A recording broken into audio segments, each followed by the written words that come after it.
Commence primary ignition.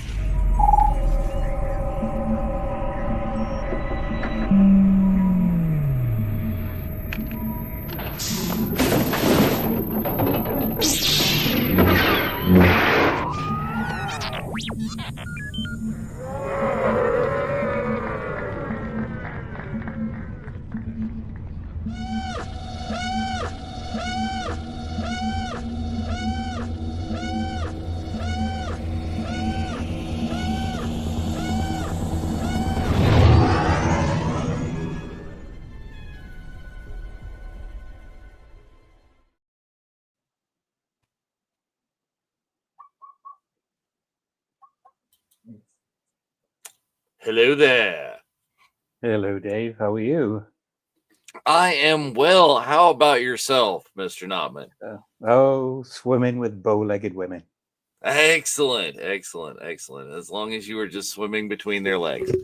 So, a little bit of a reschedule, everybody, is I know we announced this and mentioned this, but we had mentioned on previous watch-alongs for movies that we are thankful for here that tonight was going to be Superman, but we had a really great opportunity to have the Pirate join us there, because the Pirate has taken the Pirate tour, that they have gone and gone to Martha's Vineyard and actually visited filming locations in the entire town and things and stuff and junk about Jaws. So welcome, Mr. Notman. Thank you for coming on and doing this kind of reschedule so we could get your insights in this. Yeah, I really appreciate it. And sorry about the timing switch, but I'm away for a little while the next couple of weeks. So having visited Martha's Vineyard 2 weeks ago, I thought it would be apropos for us to have a great evening's watch along, a conversation about my recent visit to Martha's Vineyard. And by the way, if it wasn't for the virtual Cantina and my opportunity to present Brendan Wayne with his award 2 weeks ago, his induction into the virtual Cantina Hall of Fame, I wouldn't have had the opportunity to go to Martha's Vineyard. So essentially on the Friday night 2 weeks ago, I went to Providence with the gang, presented Brendan with his award, and then my wife and I said, Martha's Vineyard's literally just an hour away, so why not spend some of our weekend just reminiscing and experiencing some of the film locations, because it's the 50th anniversary of the Jaws movie. Oh, absolutely. This year, so it felt the right time to go.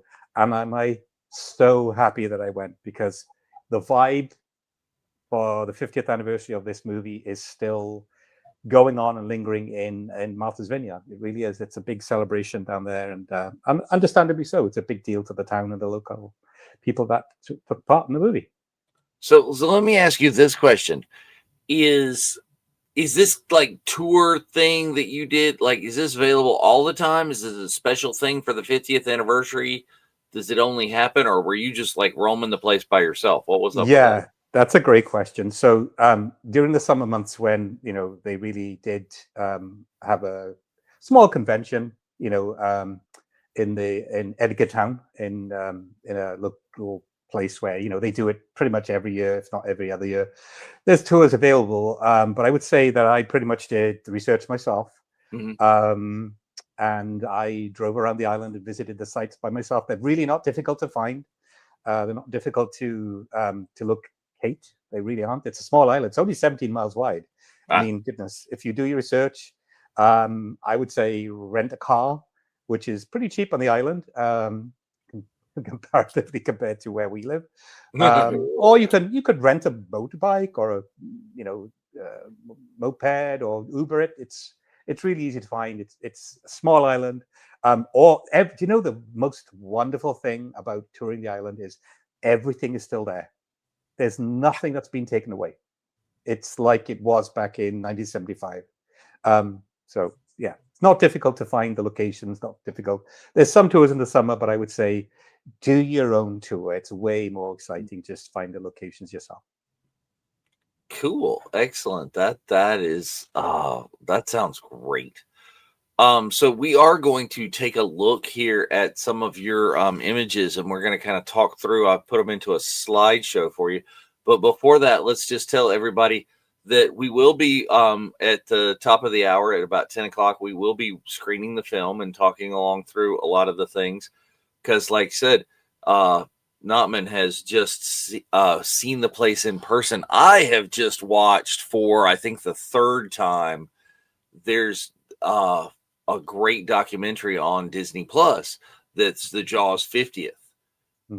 So much information in there, and I love that. So we might actually like have some actual information tonight instead of Yeah, just hammering along. So yeah, the fact that everything is there, I think is yeah, super cool.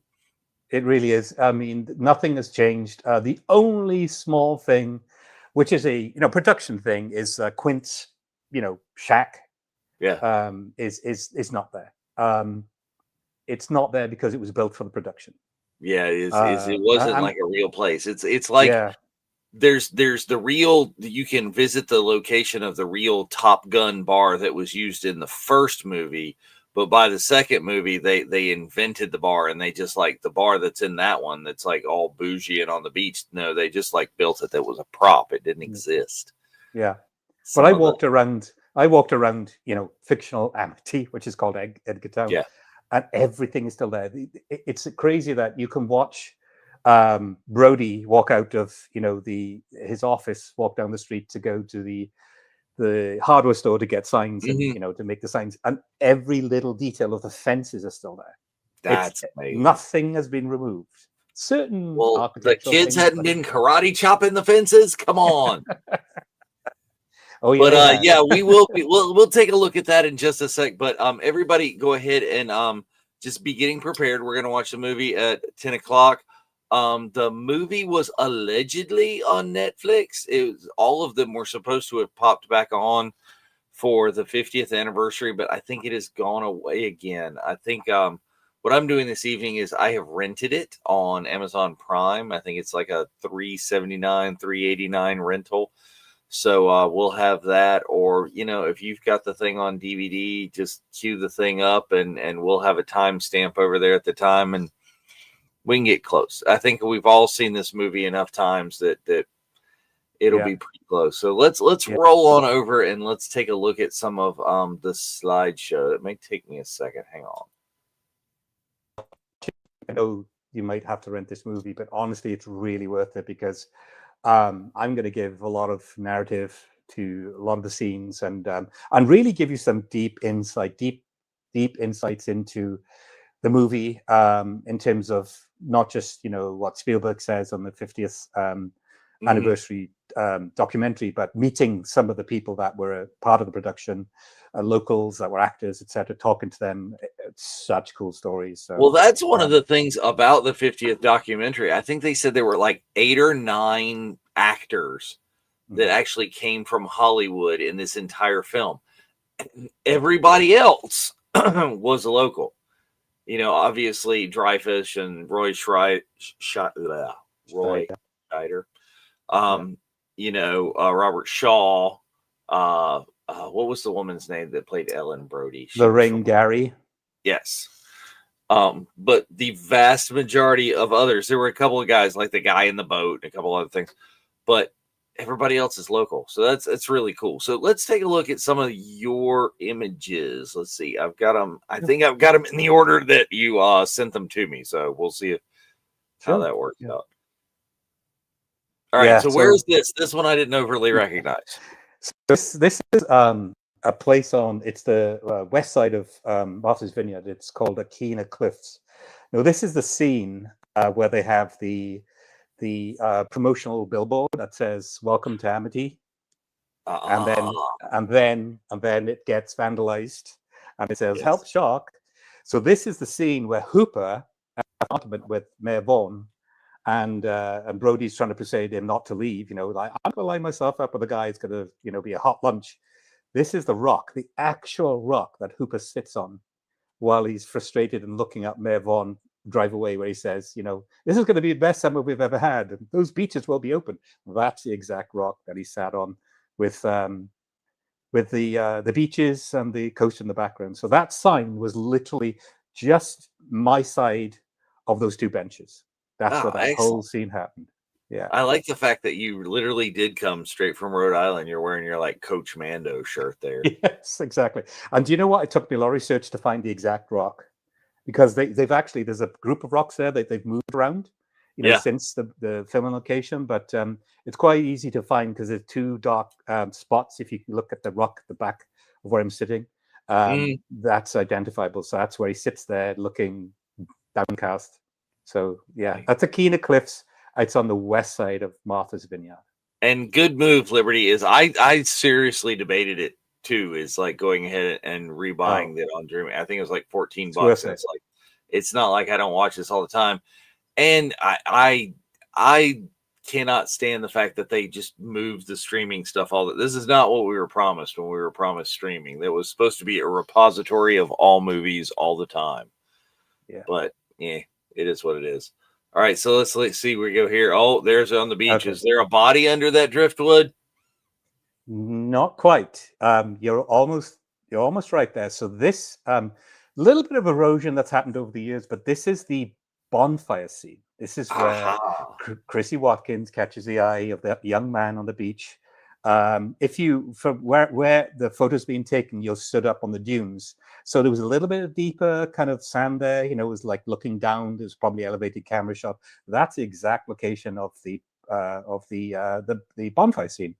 Pretty much at the start of the movie, and you can't really climb up on the dunes. That's why the camera, Right, yeah, the this shot is a little low, erosion. because That's what the I thought. erosion, they're being receded.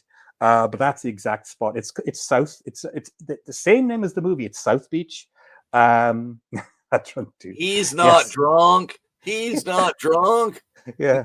I'm coming. I'm not drunk. I can swim. I just can't undress myself. There you go. That's that scene. So there's a road that runs behind, parallel to this beach. And when I was on the ferry over to Martha's Vineyard, I met a family from Arizona that were sadly their father had passed away, and they were scattering the ashes on South Beach. And she said, we watched those scenes being filmed. There's a little road behind, and we would sneak over the dunes and peek over and watch all those scenes being shot, particularly the bonfire scene. Yeah. So I it was think a cool to lot of meet the that locals. happened. Is there a lot of stories about, when they're trying to like make the shark work in the inlet lagoon, where the like pond. people in all their boats are like all the locals are cruising around. Yeah. So that was a cool place to really easy to identify, but yeah, it was such a thrill to be there. Really iconic. And then here we go. Yeah. So again, this is back at Akina Cliffs. If you remember, this is a very odd part of the movie when Brody leaves his home, and he gives the kids are playing on the swings outside. He says, "Don't play on them; they're dangerous." And he backs out of the driveway, and then he drives along past that sign, right, that says "Welcome to Amity." That's in Akina Cliffs. This is where you see Brody drive, and that lighthouse, the Gay Head Lighthouse, is still there. It's moved a little bit. If you look to the left of me, there's a little driveway opening. It was there, but with erosion, they moved it to the right.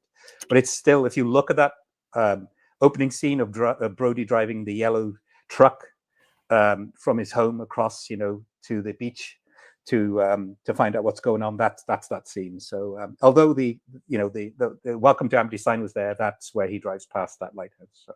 Sweet. Then here we go. I bet I know what this one is.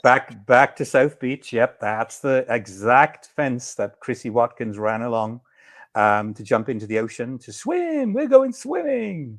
So I don't know if it's the original fence. I couldn't say that. Right. I mean, that for that to have survived since the 70s, but I love the fact that it is still kind of janky and like partially down and stuff like you see in the opening scenes of the movie. Exactly. And so the other side of the fence is the exact spot that she ran along. Susan Backline was the actress at the time.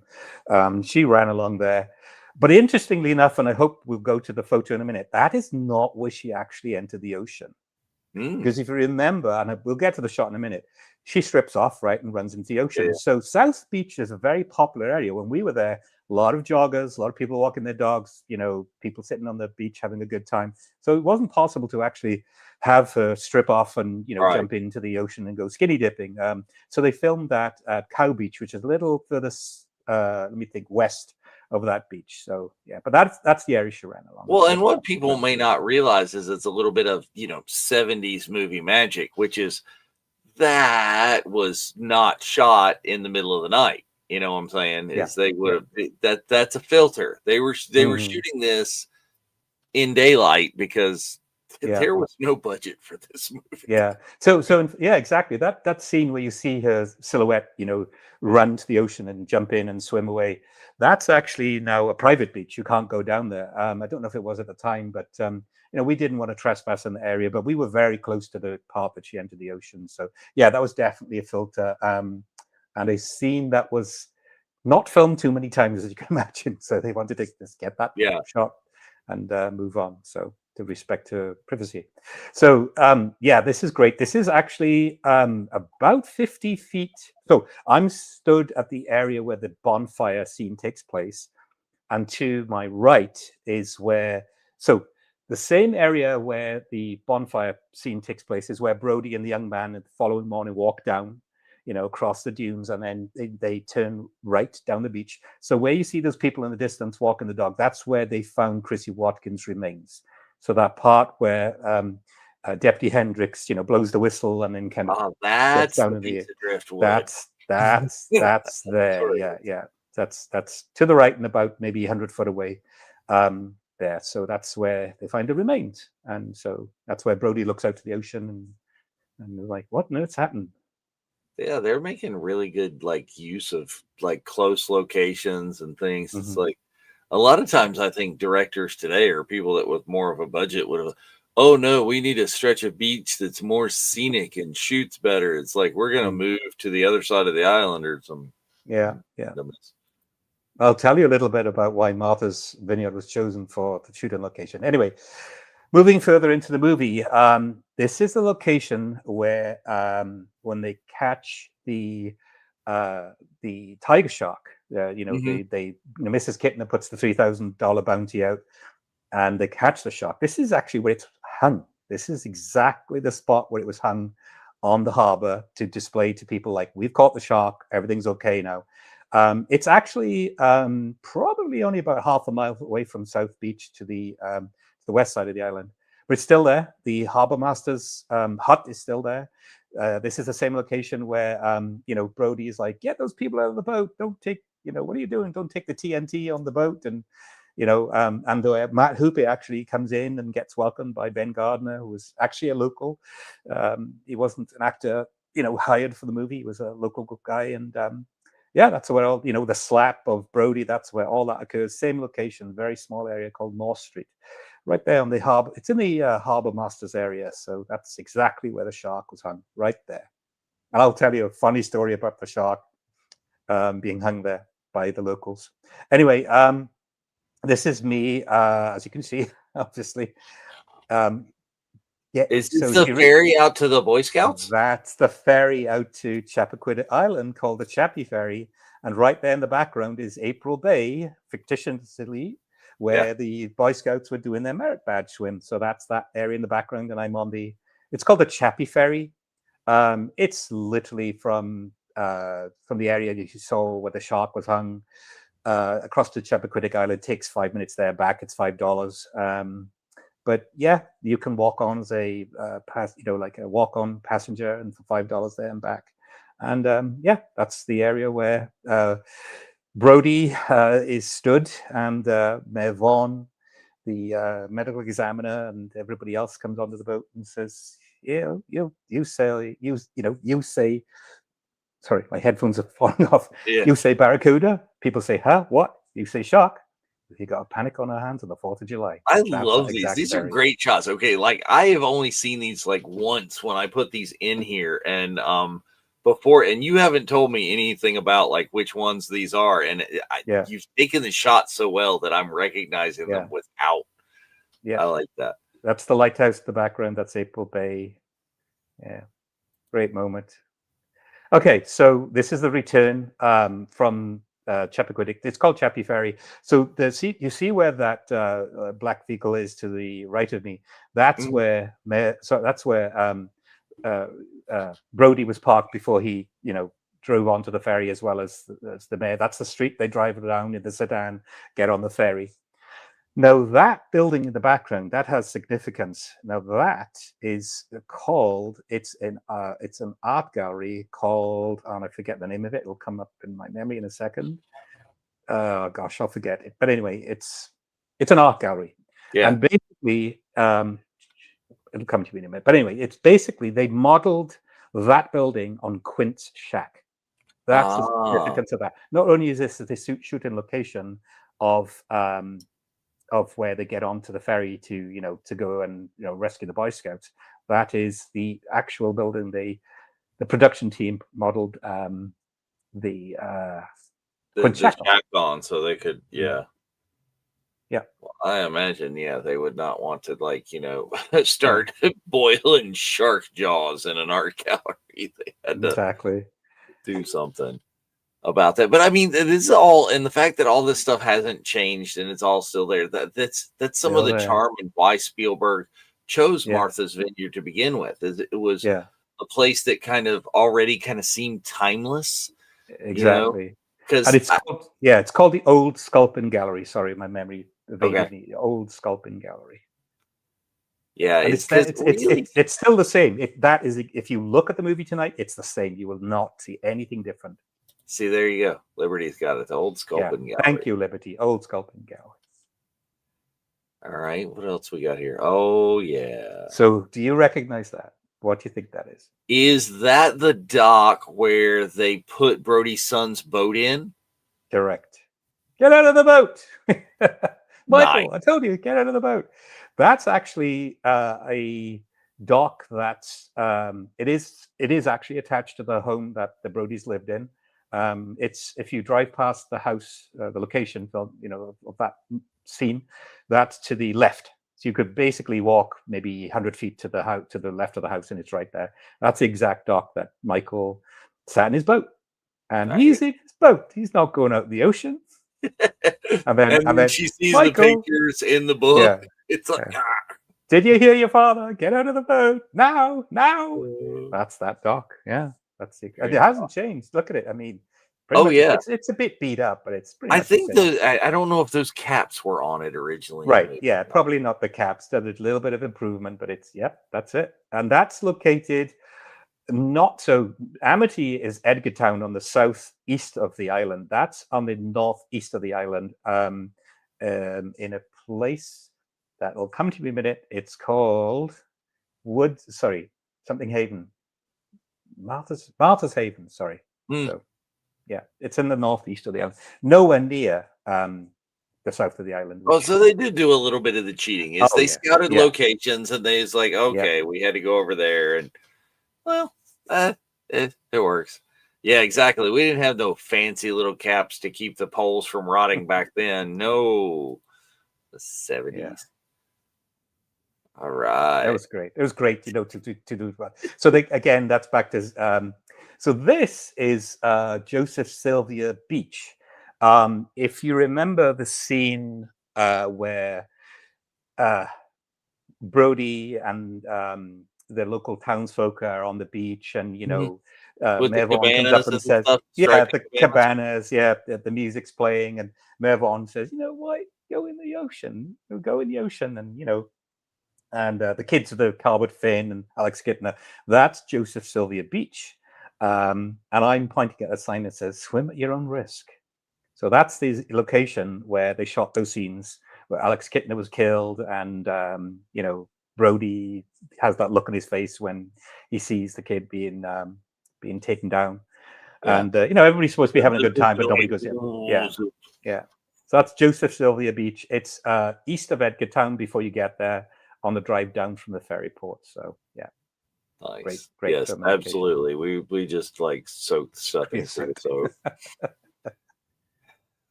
all right, great. This is the bridge. Yes, it's the Jaws Bridge. The Jaws Bridge. Yeah. So to the left of this photo is the pond. Sorry, Uh-huh. I beg your pardon. To the left of this photo is the ocean where the beach scene.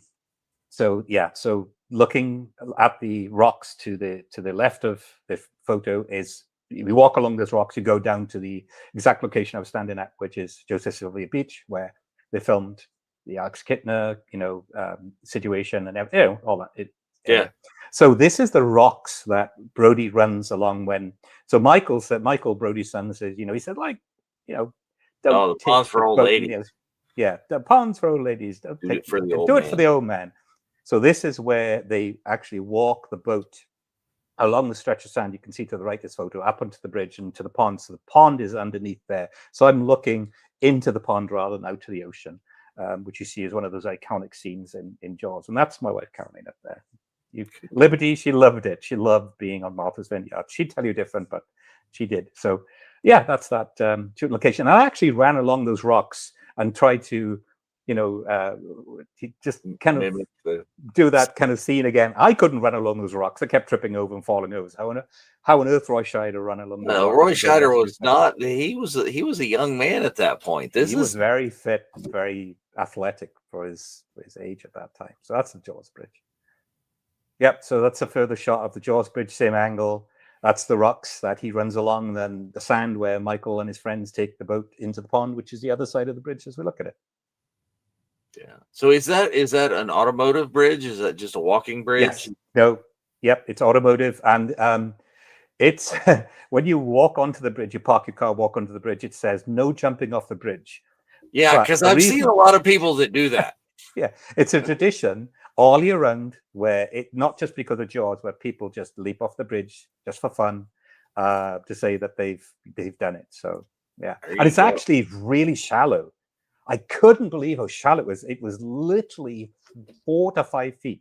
You see that shark swim under that bridge into the pond, right? And that, so not where the rocks are. The other side of the bridge to the left is where the young artist that's painting says, shark in the pond. You see the shark swim towards that bridge and into the pond. I think that's one of the reasons why Martha's Vineyard was chosen in general, is that their bay and their spot is the shallowness, that they could get the equipment and all the hydraulics and the stuff to make the shark sort of work. Not exactly. So I will give the it's not a spoiler alert, but I'll give that secret away. So the producers of Jaws were actually going to film it on Nantucket Island, and they were scoping out areas there. But the producer took the wrong ferry. He took the ferry from Woods Hole to Martha's Vineyard. It's called Ferry Haven or whatever it's called. It doesn't matter. And he realized that he should have taken the Woods Hole to Nantucket ferry. He couldn't get back off the island that day until later that evening, but he kind of checked out the hotel and stayed the night. And he said, "This is perfect. I'm so happy." True story. He got the wrong ferry and ended up choosing Martha's Vineyard for the shoot. Oh, by the accident. Fortunate accident. Yeah. Well, I think there's a lot of fortunate accidents that happened in this film, really. Yeah. So this is from the bridge. The bridge is to the right of this shot. I've turned the corner past the rocks. This is the location of the beach scene with Alex Kittner and everybody not wanting to go to the ocean. And you see Peter Benchley say, helicopters flying over. This area, this town has been, the attraction of a killer shark. Whatever the line is. That's exactly where that was shot. We had a large predator. Great story about Jeffrey Woolhouse told me this. So the Alex Kittner scene, I'll tell you more as we watch the movie, but the Alex Kittner scene here, he was hired as an actor on a rather than like an hourly rate, like a PT. I mean, it was kind of like I'm being hired on a contract at like $150 a week rather than $50 a week.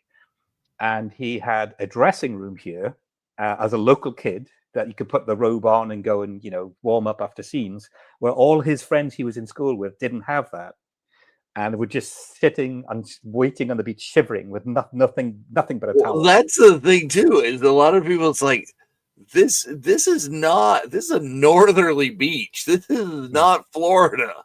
Yeah, So yeah, getting in and, the water is an ordeal at the exactly. early season to begin Yeah, with.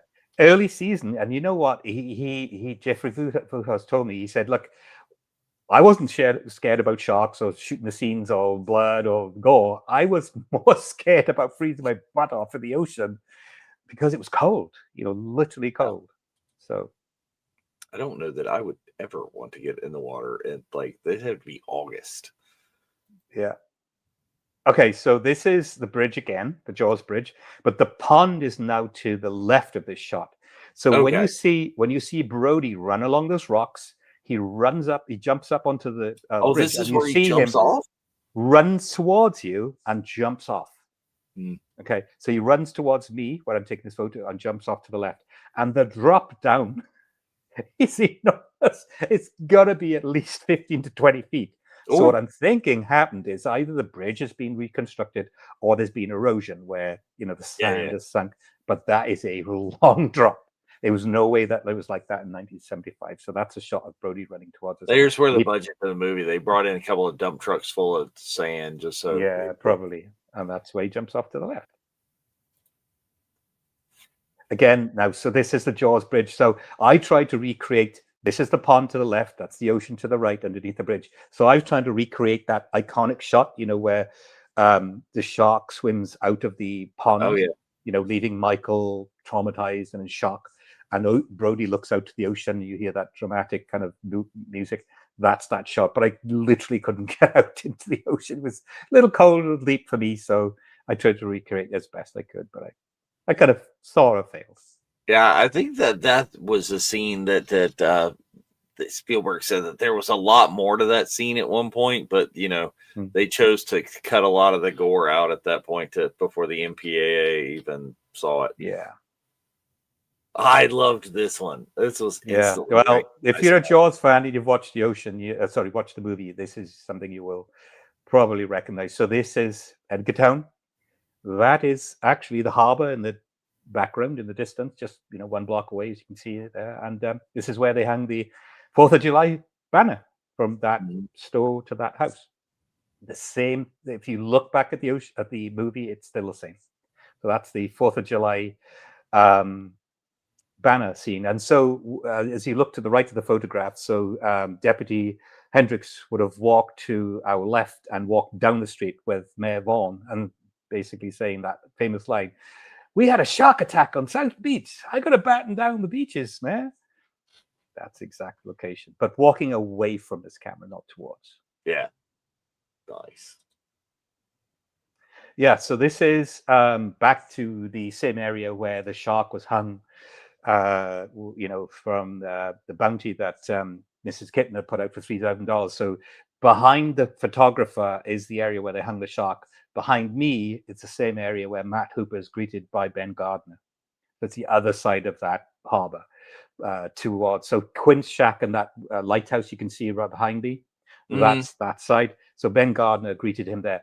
And when the shark is hung behind me, if you remember that scene, Quint sails on his orca from that lighthouse towards me and is grinning because he knows that's not the shark. There's no way that's the shark you're looking for. And so that's that scene. But yeah, that's where Matt Hooper gets greeted by Ben Gardner. Well, and you make the mistake because many people have said that the actual Ben Gardner, that's kind of what Quint's personality was kind of based on. Mm, That real life kind of hard nosed fisherman that mm, lives there. yeah. Okay, so this is the exact spot that Chrissy Watkins enters the ocean. Oh, okay. So this is that beautiful moonlit That kind makes of sense because it's so beach. flat right Yeah, there, and just yeah, yeah. yeah. That's the area she enters. The landscape, the coast in the background from that scene is the same, and uh, that is an area called Cow Bay Beach, which is just about 2 miles west of South Beach, where the bonfire scene takes place. So that's just a 2 mile drive down, but it's very shallow. You can see why they picked that area, and that's the exact spot within probably 20 feet that she entered that ocean. Nice. And then back to the Again, back bridge. to the bridge. Yeah, that's the better shot. That's looking towards the pond. Cool. I think that's what we got. So Yeah, yeah. so great. I'm really pleased that was able to share some of those photos with you. Just again, if you like Shaw's, or if it's in your top 10 of movies, and you're in the area, go to Martha's Vineyard. I mean, apart from seeing the Jaws filming locations, it's a beautiful island. Very colonial. A lot of it hasn't changed. You talk to any of the locals about the movie, they all have a story. They will tell you whether they were part of it or whether their family was a part of it, and they're proud of it. They don't mind talking about it. They're happy to do that. And a lot of the film locations in Abbey itself, where whether it's Brody's office or it's the town hall. Oh my gosh, it's almost identical to when they filmed the movie. You can walk into the town hall, not on a weekend, but a weekday, and those signs that are down that corridor are still there that hang, like the accountant's office and this office, that office. And you walk in, and the two things remain from that scene that they shot where, they were discussing what to do about the shark, and Quint scratches his nails down the board and says, you know me, you know what I do for a living. That's still there. The desk that they sat around, Brody, Vaughn, and the townsfolk, that's still there. That's cool. The clock, it's and they have a museum in Edgar Town that's not attached to the town hall. That's still there. But yeah, it's very surreal. You can just walk into many locations, and it's very authentic, very, very timeless. They haven't changed a lot. Cool. And so we're getting ready to watch the movie. We are running a little bit late, but I think it's worth it. I just wanted to remind everybody, like, here's one of the real reasons, like, where how this ties in, other than it's a movie we're thankful for, it's an amazing movie, is this ad right here. Okay. Is Dear George, last week Star Wars moved ahead of Jaws in domestic film rentals. Hyperspace Performance Package really did the trick. Congratulations.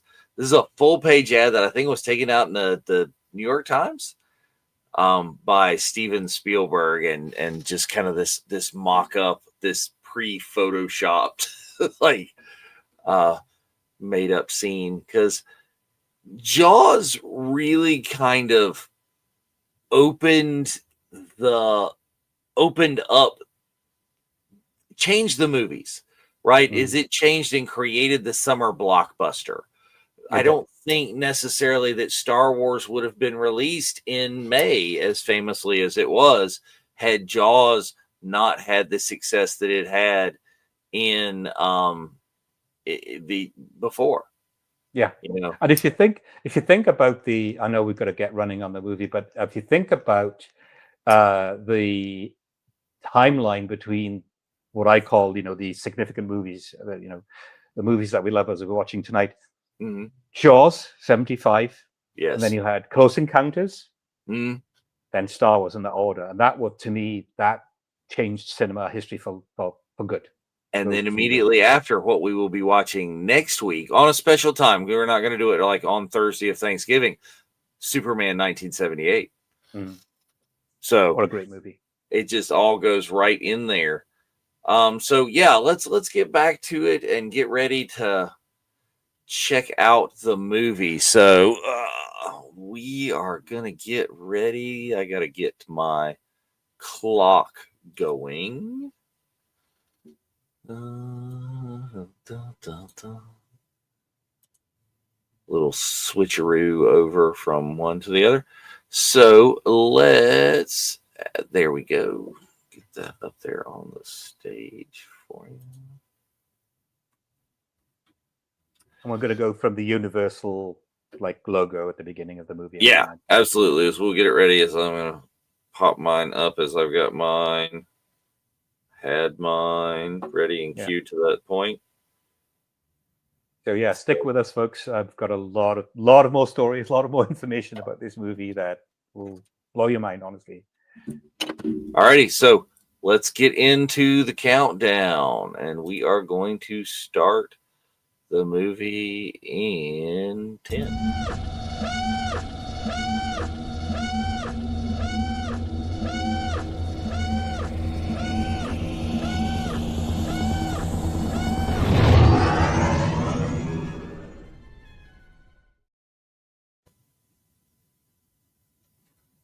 All right, here we are. There's your Universal, an MCA company. It's like now everything's all owned by the same people anymore. It's great to see those old kind of you know production company intros. I love those.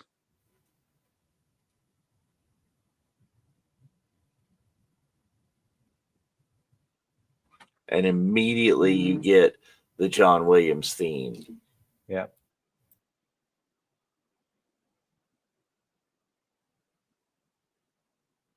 Do you know what's interesting? If you look at Scheider, Shaw, and Dreyfus, Dreyfus was annoyed that Shaw had his billing at the top. He wanted it all three equal across the screen, but he was annoyed that he got top billing.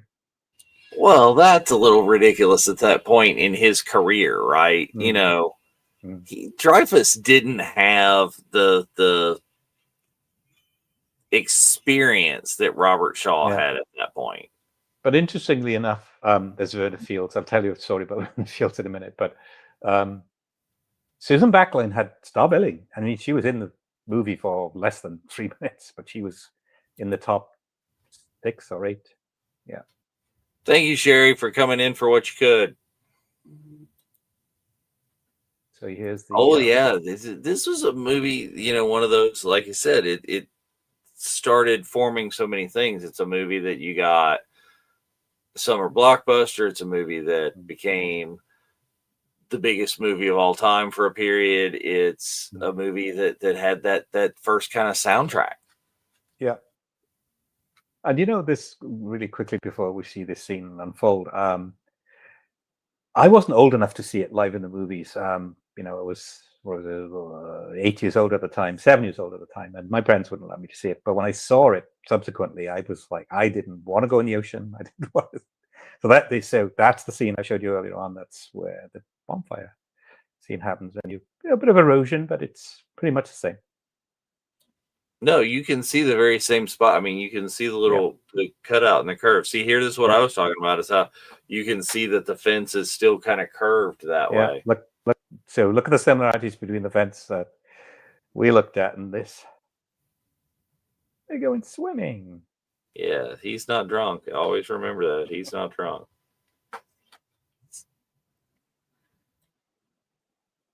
So again, this is South Beach, just not far from Edgartown, maybe 2 miles. And then, as you see, Chrissy Watkins just run down. Well, he falls down there.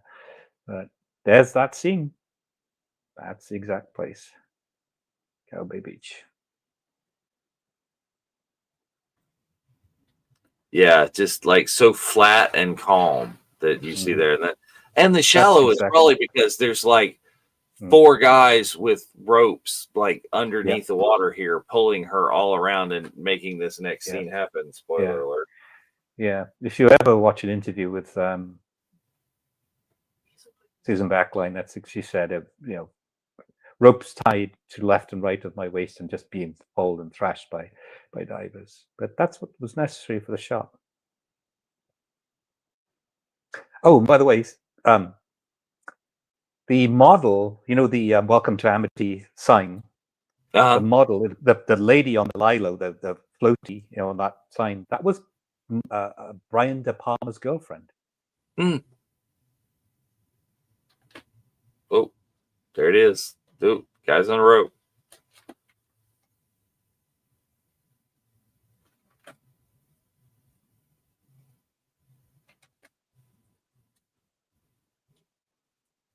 Now, you know, we've had a little bit more of like horror movies there.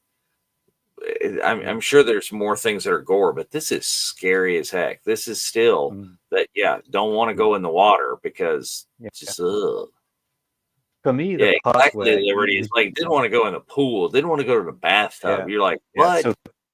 So this is the terrifying part for me, where she hangs on to the boy, whatever it is, and then just like, oh God, please help me, and then just gets dragged straight down. Like, no, and then it's not just, it just goes. Yeah, gone. Whew.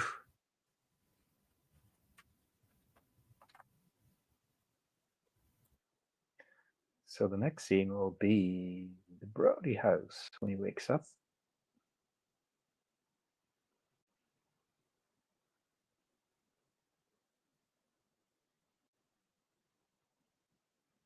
So we move from South Beach to the north of the island.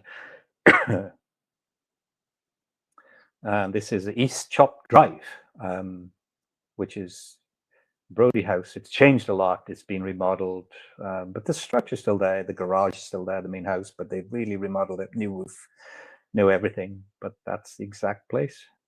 That Well, house yeah. in the I window mean, if pretty they, much. I can't imagine that they didn't know in time to like keep this a time capsule to that, because that house in 1970s like that was probably worth like $70,000-$80,000. Today it's probably worth like $3 million. Yeah.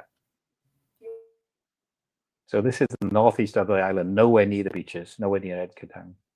It's only 15-20 minute drive away, but oh gosh, no, these two characters. If you didn't know this is why I said hang on. Those kids, Brody's kids, the Michael and the younger kids, are actually local boys. They're not real actors. They're Jonathan and Stephen So, and they lived on the island. Were chosen as young actors as young folk to act as or appear as Brody's kids. And I'll tell you a funny story about both of these kids in a second.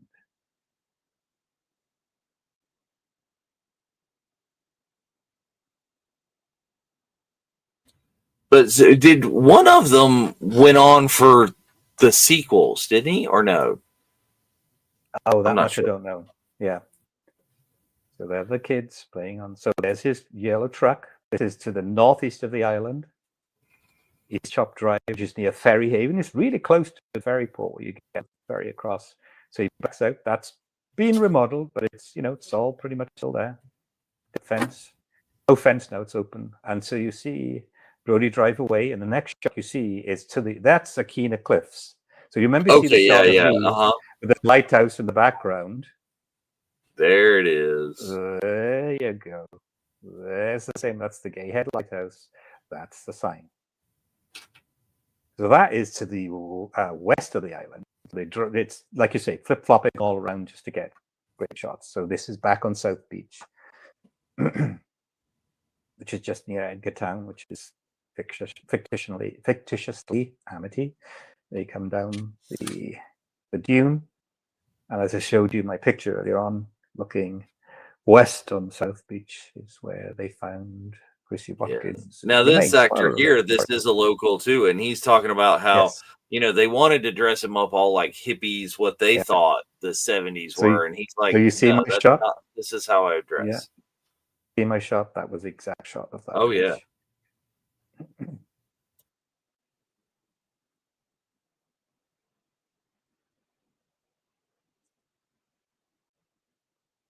So this actor, I forget his name, that plays Deputy Hendricks, he's also a local. He's not. He's an islander. So is he retired there? Do we know? Does he just kind of hang around some of the spots and go? Yeah, I don't know whether he still lives on the island. I know Jeffrey Verhoos, Alex Kittner does. And so he runs a sandwich place there, doesn't he? No, he manages a bar restaurant called the Harbor Inn, which is right there in Edgartown. It's right by the Chappie Ferry. But didn't somebody tell me that there is like an Alex Kittner sandwich that they have at that place? Yes. The Alex Kittner. Yes, you're right. It's a burger or something. Yeah, it's definitely on the menu. Nice. See, they're karate and the picket fences. That's what they do. Yeah. And when you actually look at this report, he spells something wrong. When they do the close-up of Shark Attack, he spelled something wrong. They go coroner's office instead of coroner's office. The coroner's office. So he's filling out the report and he says Shark Attack, coroner's office instead of coroner's office. So then this is again filmed in Edgartown. Yeah. The building still remains. It's actually a bank now. It's a bank. That's the interior scenes, and then he comes So out. So that, is yeah, this all like, I mean, not because of Jaws, but are all, is this like a historical area and that's why everything's just stayed the yeah, same, or is it just that? yeah. No, so you see that if you so the 500 is still there. The Mhm. Japanese pagoda is still there, the big tree. That's the I forget the name. That's a hotel called the Christopher Hotel, where the Amity Gazette is. He's walking past. He walks down. The Hmm. bike area is the rental area is still there, but it's There you empty. go. There's the there. See, that's what Yeah, you recognize. yeah. And So there, they didn't that's have the the little car. crosses. That it was only like Yeah, the lines, not yeah, the other yeah, way. yeah. So this hardware store is now a restaurant called something Port. It'll come to me in a minute. And they really don't like people shooting in there. And by the way, if you ever visit the island, most of the restaurants are closed. So that's the 4th of July banner scene I was telling you about. Hmm. That's a bank opposite. Um, and so I was taking the shot to the, in the middle of the street to the left of where this scene took place. But all of yeah, you are right. So a lot of those houses in the background there, they're all very historical houses, usually bought by captains back in the early 1800s. And they're, historical things. So yeah, again, this is a scene. So you see the boy that's drumming with the Uh-huh. red shirt on? Yeah, yeah. That's Alex Kittner. Ah. So multiple, So, yeah. so there's the old Sculpin Gallery in the background. There's the Chappie Ferry. And there's April Bay with the kids. So here they come. You see there's the old Sculpin Gallery in the background. The car comes on the ferry. Brody's taking a smoke. And those boxes, you see the blue boxes to the right and left of the car. You're only allowed to sit on those. You can't stand and, Oh, you yeah. know, wave your camera around. You have to sit down. And that ferry takes about 3 cars, nothing more. Okay. But all the houses and the fences around that area are still the exact the same. Really haven't changed much. Liquor pink maybe, but that's about it. I love the way that Mayor Vaughn is wearing an anchor jacket. Yes. Okay. I will die on this hill that the true villain of this is the mayor. It's not the shark. It's the bureaucracy. Yeah. So you see the way he spins there. They don't do that. They just go straight across. What I think they were trying to do is get a shot of the lighthouse in the background in April Bay. You don't really do that. They just drive straight across. They don't spin it around. Yeah, Because you think about it, yeah, if they you just went to the wanted to island, make it more yeah, cinematographic. I don't know. yeah. Look So cooler. if you look at the ferry now, you'd have to back off the ferry, drive off the ferry. But there's nothing over there. It's bleak. There really is nothing on Chappaquiddick Island. If you like that kind of Kennedy conspiracy theory stuff, then Dyke Bridge, where the Chappaquiddick incident happened, is there. But there you go. That's the ferry, Chappie Ferry. There's the old Sculpin Gallery in the background. And now we're back to Now we're the beach back to the area. beach. Yeah. So we're back now. This is on the east coast between Edgartown and Ferry Haven. This is Joseph Sylvia Beach. And you'll see in the background the bridge and the rocks. But yeah, there's Jeffrey Wuhouse. Let me go in a little longer. So you see those lifeguard large chair things. They're still there. You can see those all over the island. They're Oh, nice. obviously But like, it was just like the cabanas and stuff they just kind of put up to make it look. yes, yeah, yeah. And David, this is your favorite part. This is what most people don't know, the second Jaws Yes. victim, the shark victim. It's not Chrissy No. Watkins and then Alex Kitten. It's Pippet. Right. It's Pivot. It's hard to tell whether it's because of this guy's accent. Is he saying Pivot or is he saying Pippin? I think it's Pippin. I think it's hard to say. I don't know. It's hard to say. Yeah, that beach is right there. What really odd about this scene is right behind Brody is a major road. And you would never have thought of this with this, looks very tranquil, beach in the middle of nowhere, but there's a major road behind them. And when we were shooting, we were taking photographs there. You could hear the traffic noise a lot, So Bad hat, Harry. yes. That's what that became the production company name. That's so cool.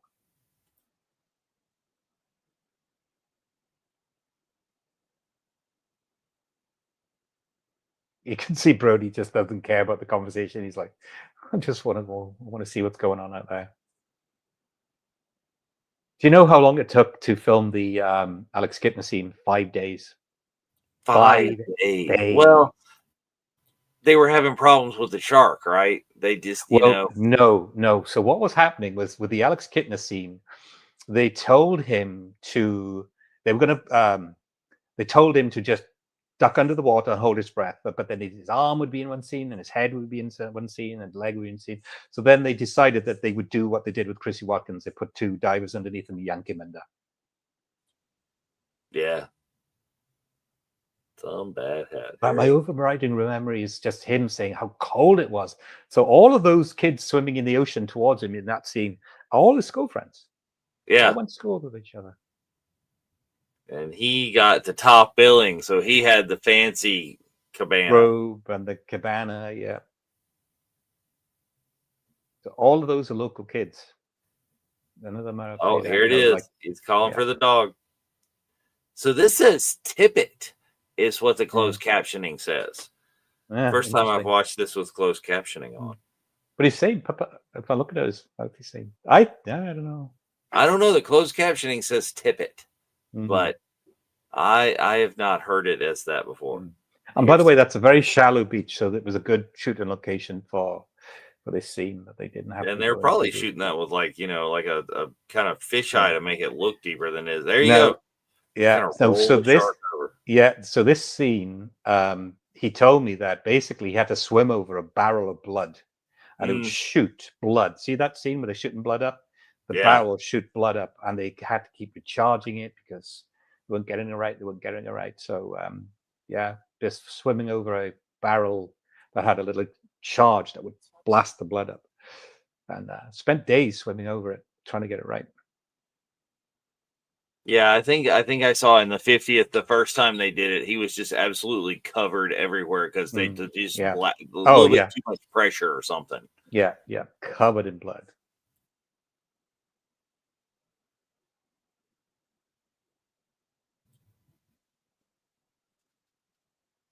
So fun story that I heard was that the zoom in Liberty, that's just definitely that's the what's going on. That's like but the story I heard is that the lady here that plays Mrs. Kintner is like actually came into the restaurant where her son is running now, and she just saw that the Alex Kintner sandwich. She's like, oh, I was in so and so and so and so. And then they're like, what? He works here. He's in the back. And they go get him, reunion, whole thing. Yep. So this is the town hall. That's still there. She was, it's Lee Thierry, her name was. And she was quite a prominent Broadway actor. She used to act a lot in New York, Broadway. And so that's the desk. You see the desk there? Yeah. That's still there. That is a very it still has those little dividers. Architectural style there. Yeah, and the clock behind the chalkboard, that's still there. They've kind of repositioned the location offices a little bit, but it's it's pretty much still as it was. It's a little set back further, but that scene behind the desk through the window, it's still the same windows. So I wonder where did Quint get the time to actually chalk the shark on the board? $3,000 casualties. So all of these people are locals. The only one there is Brody and the mayor, right? Those are the only. Correct. Yes, all locals. Everybody in the that was billed in the opening scenes were all paid actors, not local.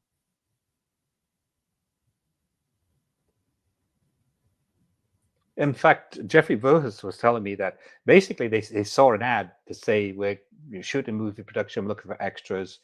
Add your name and address and telephone number, and we'll and we'll consider you calling back. And he went to the school and was read us basically a few lines, and they said, "Yep, you're in. We'll hire you." Yeah. Oh, see, there it is. There's the mayor. 24 There's the hours. evil. Only 24 hours. No, let's get some more people killed. Come on. But it's just believable though that's how it would go down. Yeah. I don't care about the shot. Don't listen to that with your earbuds in and up close. Oh. Woo.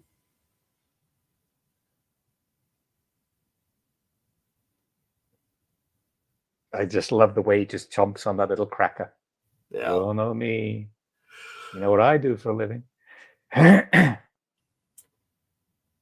Well, and if you we'll sit there and watch interviews of the time with Robert Shaw, there's some archival footage of him in the Jaws 50th anniversary documentary. Yep. He does not sound like this. This is acting, man. Like he's much more kind of, I put it in like Californian even. Like he's very, he's not this gruff. Yeah. So the guy that's his assistant, the one with the dog, that's a local guy as well. He's a local actor. Well, not even an actor, just a local fisherman that was just picked to, be in a few scenes with him.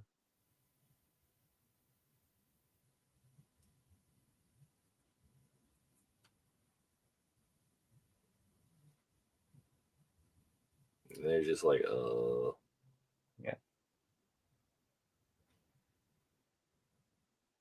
I love the sentence where he says, want to be cheap, go on welfare.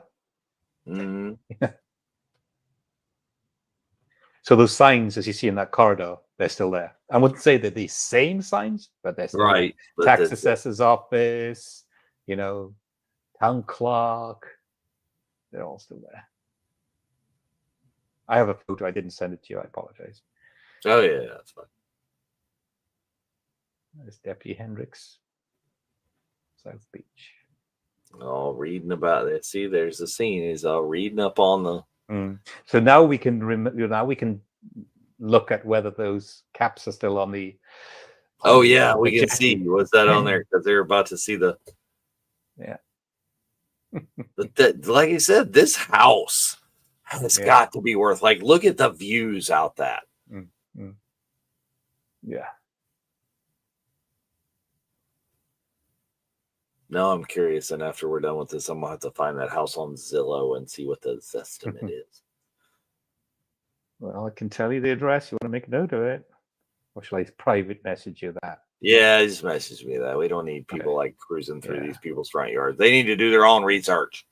Yes. Or commission the pirate tour. Yes.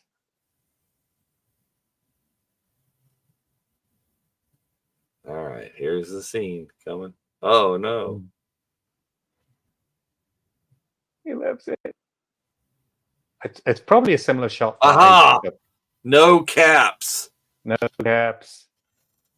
There are some little something on there, but yeah, it's similar. It's more of a close-up, same angle, and it's painted. Gosh, I thought it would be another part of the island. It's right there behind the house. I was like, what? You're gonna be kidding me. You're making it easy on me. Yeah, that's so incredibly close, by the way, to the ferry port. It's about a 10-minute drive away, if that, probably 5. Yeah, as soon as she sees the illustration, the look like, no, get out. There. And in fact, if you didn't know this, if you've watched, Dave, I know you've watched some documentaries about this, maybe the 50th. This is another part of the island, by the way. I'll come back to in a minute. They had the world premiere on the island. They didn't show it anywhere else until they showed it on Martha's Vineyard. Wow. So this is a scene that's more towards the Jaws Bridge, past Edgartown. up towards Quint's Shack. It's that part of the southeast of the island. So Edgartown is Uh, southeast-ish. that makes a North whole of lot of that. sense. It's just Yeah, that easier house is still to there. keep Yeah, the that to house. let the But ropes slip over there, huh? See, I yeah, would the only reason I would put caps on posts is just to keep them yeah, from rotting out at the top, because you get the water into the end grain and that's no good for it. Of course, yeah. I am extremely lazy about buying post caps, and sometimes my post caps are just my old cowboy Mm. boots that I throw over the top of them. Needs must. Um, yeah. So the scene with the two guys with the holiday roast. Yeah, In a good way, I appreciate it. That is again a private beach. It belongs to a house. You can't walk on it. yeah, But it's not too far from Edgartown. It's maybe 2-minute drive, if that, or a long walk across the beach. But you just got just a private beach. The house in the background's still there, but that dock that the guys with the chain and the holiday roast, well, that's I been wonder if dilapidated. It's even the hardly dock there. was a real dock or whatever, because It they was, definitely like destroy part of it. yeah. Did they It would build so it so to collapse? right. So the dock is still there, but it's dilapidated. But I would imagine that what they did with the scene is just create something to be dragged out. But those Yeah. houses still there. You can see the houses, but the dock is in the background. It's really Mm. I couldn't even really get a shot of it. So it's barely above water, but it is the original area. Again, this is one of those parts of the movie where the dock turns around. Yeah, yeah, where you're sitting there, you're talking. Well, this is one of the many, many things that they used to show the shark without showing the shark. Yeah. And, So and that makes yeah, it more frightening. you know the story behind that. So they're having, as Oh, you yeah. mentioned earlier on, massive mechanical issues with the shark. The problem with that is, as you've watched the 50th anniversary, is that it was designed for freshwater, not saltwater, Mhm. and so there's a lot of mechanical breakdowns. However, and they didn't mention this in the documentary, what Spielberg decided to do is go, uh, oh gosh, the Psycho director, will come to me in a minute. Yeah. Oh, yeah, So they yeah, bas- so they basically used his yeah. technique. Hitchcock. Alfred Hitchcock. Thank you, David. Um, oh gosh, this scene. So yeah, that's where it was with the shark was hanging. Um, in a few scenes, and that's where all the fishermen are going nuts. And Oh, yeah, yeah, all the that's just little that's boat flips and everything. You're right. yeah, It looks that's very yeah, much the same as. yeah. And there's a sculpture gallery in the background. You see the peak above the boat rental. That's just that's the Chappie Ferry. This is like literally 1 block away. It's called Morse Street. Now there's North Quint's Shack in the background, April Bay. That's where he greets Hooper. Mm. And this is the funny is like the level of boats that these people are going out on, and then you see what the shark does to the orca later. Yeah, Yeah, they it's basically always more frightening confused. when you can't see the monster. This is one of those happy accident. The shark is Yeah, broke. We had to do something. We shot it yeah. this way. It's why Jeff's graphic, the main graphic that we have here, this is my fave, is where Jeff added the barrel, right? I have a story about that barrel, by the way, or one of the barrels. But yeah, yes, Hitchcock. It's a Hitchcock technique where if you can't see what scares you, it'll scare you more. So because of the mechanical issue, the shark, Spielberg decided, I'm going to take the Alfred Hitchcock approach of not showing you the monster. Yeah, there we go. Frank Silva. I named it after in Yeah, Twin Peaks. That's the name of the harbor master. yeah. Now that hut is no longer there. The harbor master hut, where he's now is right now, it's been demolished. You can see the part around where it was built, but it's been moved to the left of this scene. Yes, we know But the name of the shark. We have not revealed the name of the shark yet.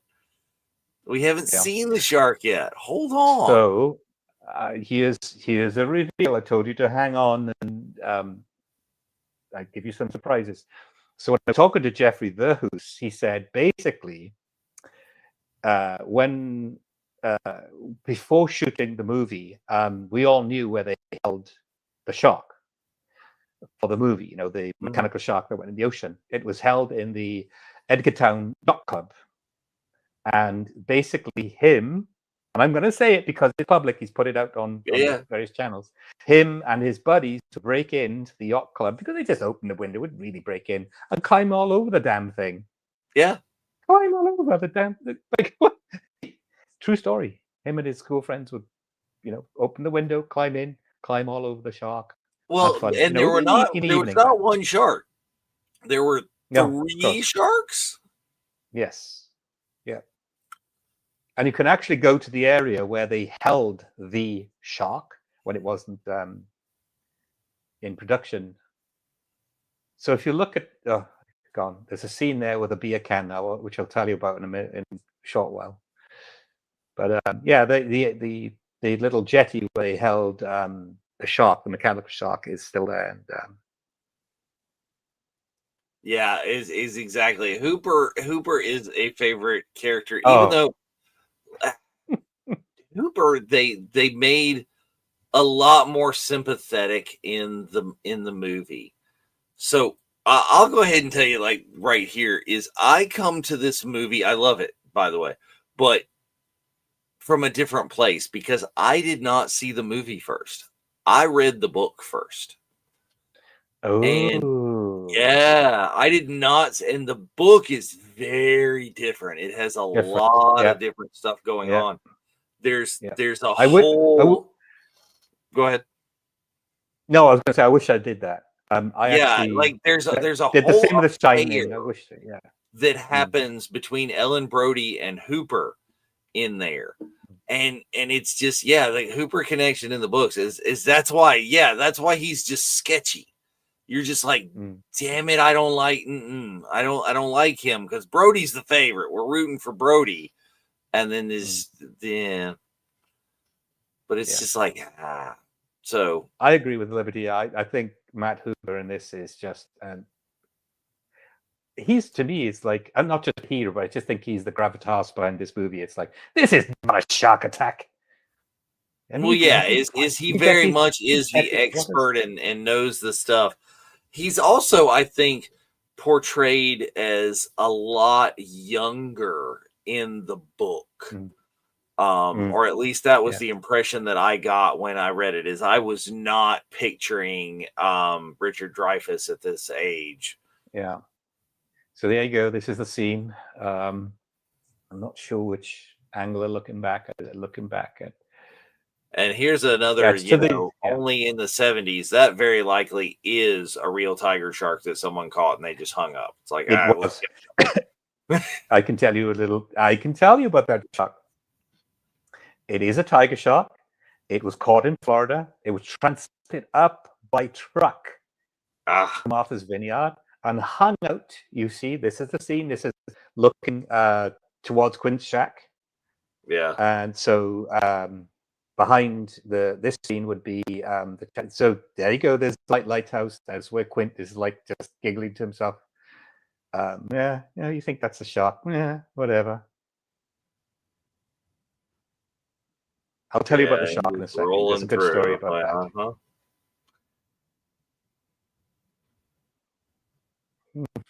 that. That's April Bay. Chappie Ferry was, there you go. So I was looking south towards South Beach, down towards the old sculpting gallery.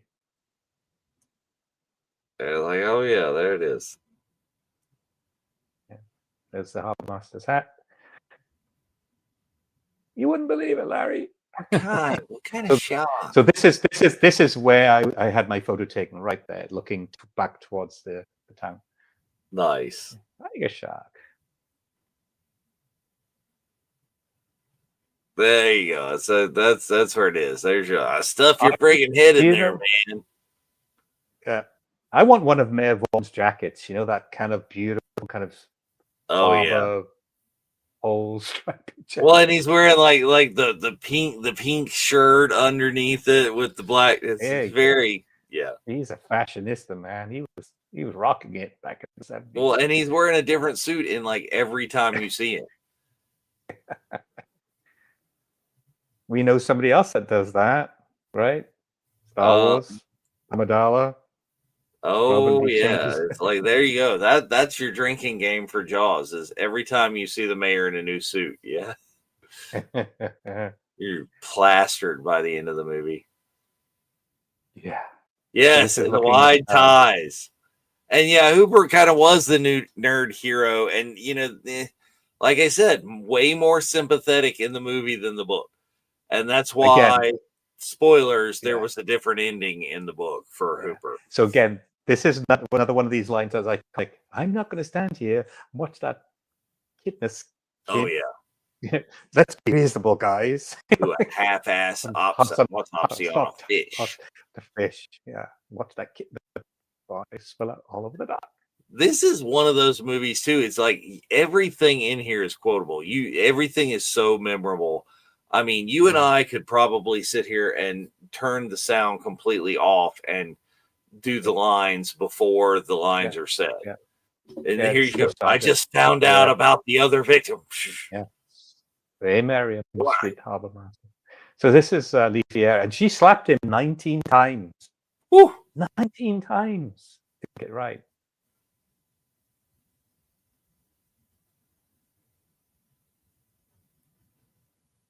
And see, Brody is so sympathetic because he's just taking it. Brody's not sitting there like throwing the mayor out to dry. It's like, yeah, I wanted to do something, lady, but it's that mayor dude over there that just stopped the whole thing. He's just like taking he dies on his sword because he takes it to heart. Is he is upset about that happening? Yeah. She sadly passed away. I think 2022. Liefrier, but a very renowned Broadway actress. Well, there was a big this past summer, wasn't it? For the 50th, there was a huge con in town in Martha's Vineyard where like all the surviving members, like all of them were back, I think. Yeah, the Harbor Inn where I was, and they have a back room there that has extraordinary memorabilia. A lot of stuff signed by the original actors that are hung on the walls. It's just mind blowing. But anyway, that so let me quickly tell you. So about that shark, it's a real shark, it's a tiger shark, it's from Florida, caught in Florida. It was trucked up, and Jeffrey Verhulst said that stunk the island up. It was hung there for at least 2 weeks. Stunk the island up. And the local fishermen, who were tuna fishermen, would catch, bring in their catch, and they would, get the fish and prepare the fish before being sold, and they used to throw it on Steven Spielberg's office front lawn because they didn't like what he was doing. But Jeffrey Verhulst said he was in school; he could smell the shark from the school. It's the entire island. True story.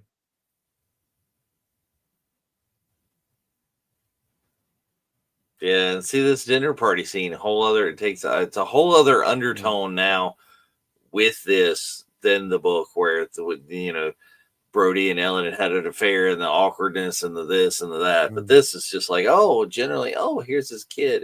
He's coming in and he's hungry because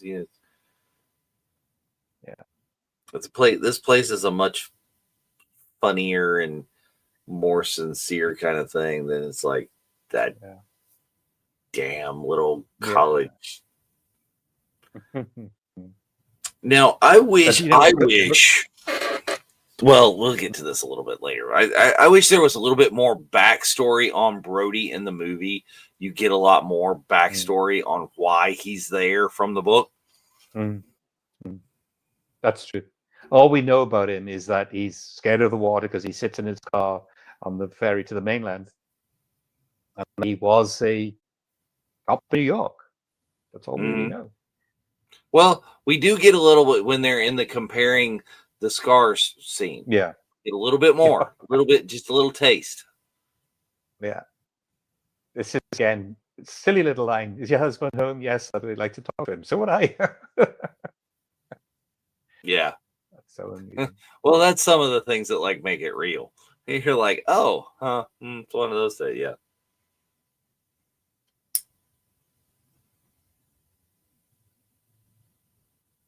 Do you know? I'm You gonna sure eat that? a lot of people watching tonight. Richard Dreyfuss is still doing the con scene. He's not Oh very yeah, con, but he's yeah. yeah. Is I have seen Richard Dreyfuss a number of times, and he's always got a lot of Jaws 8x10s to sign on there. He's got a lot of other stuff because Richard Dreyfuss became just a tremendous actor. Mr. Holland's Opus, of course. Yeah. Was he in Close Encounters? He was in Close Encounters. Yeah. Oh gosh, he was played a lot in the 90s. You remember that? Oh, with Emilio Estevez, was it? Forget. It was like one of those like 90s early cop. He was a police officer. It was a cool movie, and Oh yeah. oh gosh, you Google it. It'll come to me in a minute. He did a lot of feel-good movies.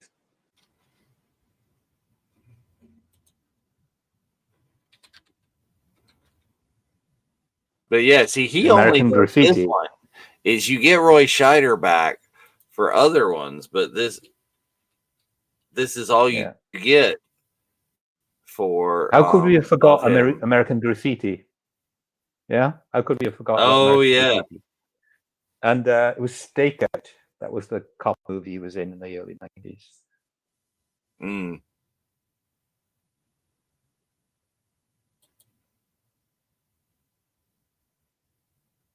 Nope, not letting it breathe. Just bring it out. Yeah, that's coming out. I like the way Ellen is engaging it with him. Like, well, Brody's just sat there like traumatized and drunk and saying like, well, I don't get it. I thought he caught it.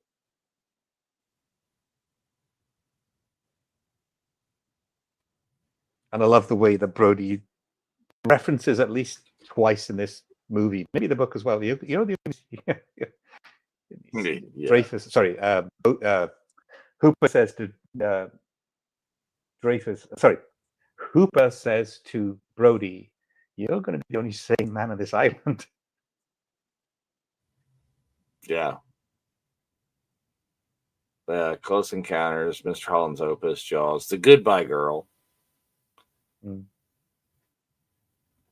Oh, he's got always movie that's just coming out. Always, yes, Into the Deep, which I'm imagining is a new movie, 2025 movie here, that would be coming out that at least appears to be shark related. Let's see what this is about. Oh yes. Pirates. My favorite part. Pirates on the hunt for sunken drugs kidnap a boat full of tourists and force them to dive into shark-infested waters. Richard Dreyfuss is going to be in that, or is in that. I don't know if it's out yet or not.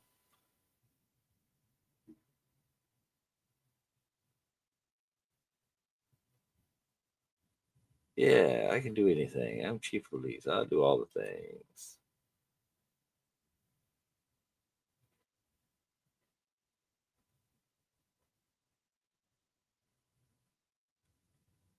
He was in Piranha 3D. Oh, there you go.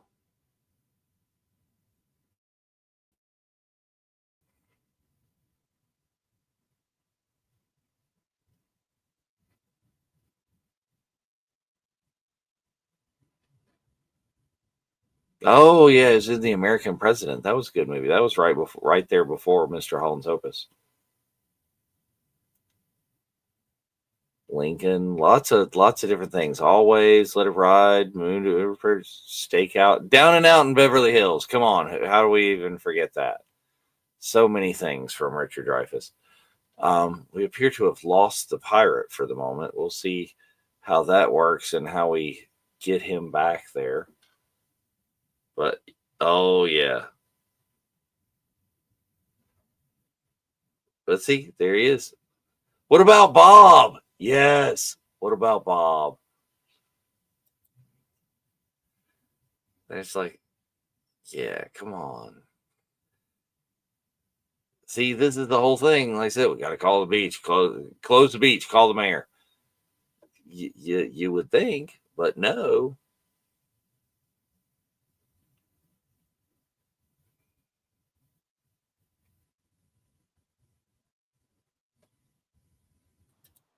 There he is. Sorry He's about that. back. My laptop just died on me. I have no idea what's going on. It's just completely frozen. But anyway, Let it ride as well. We were just sitting here reminiscing and talking about Richard Dreyfuss movies. that's right. Yeah, he could do anything as the sheriff except close the beaches. Yeah. Yeah. You got to So this, technically, you got to have an ordinance of a board of selectmen or whatever. It's like, yeah. bureaucracy is the villain.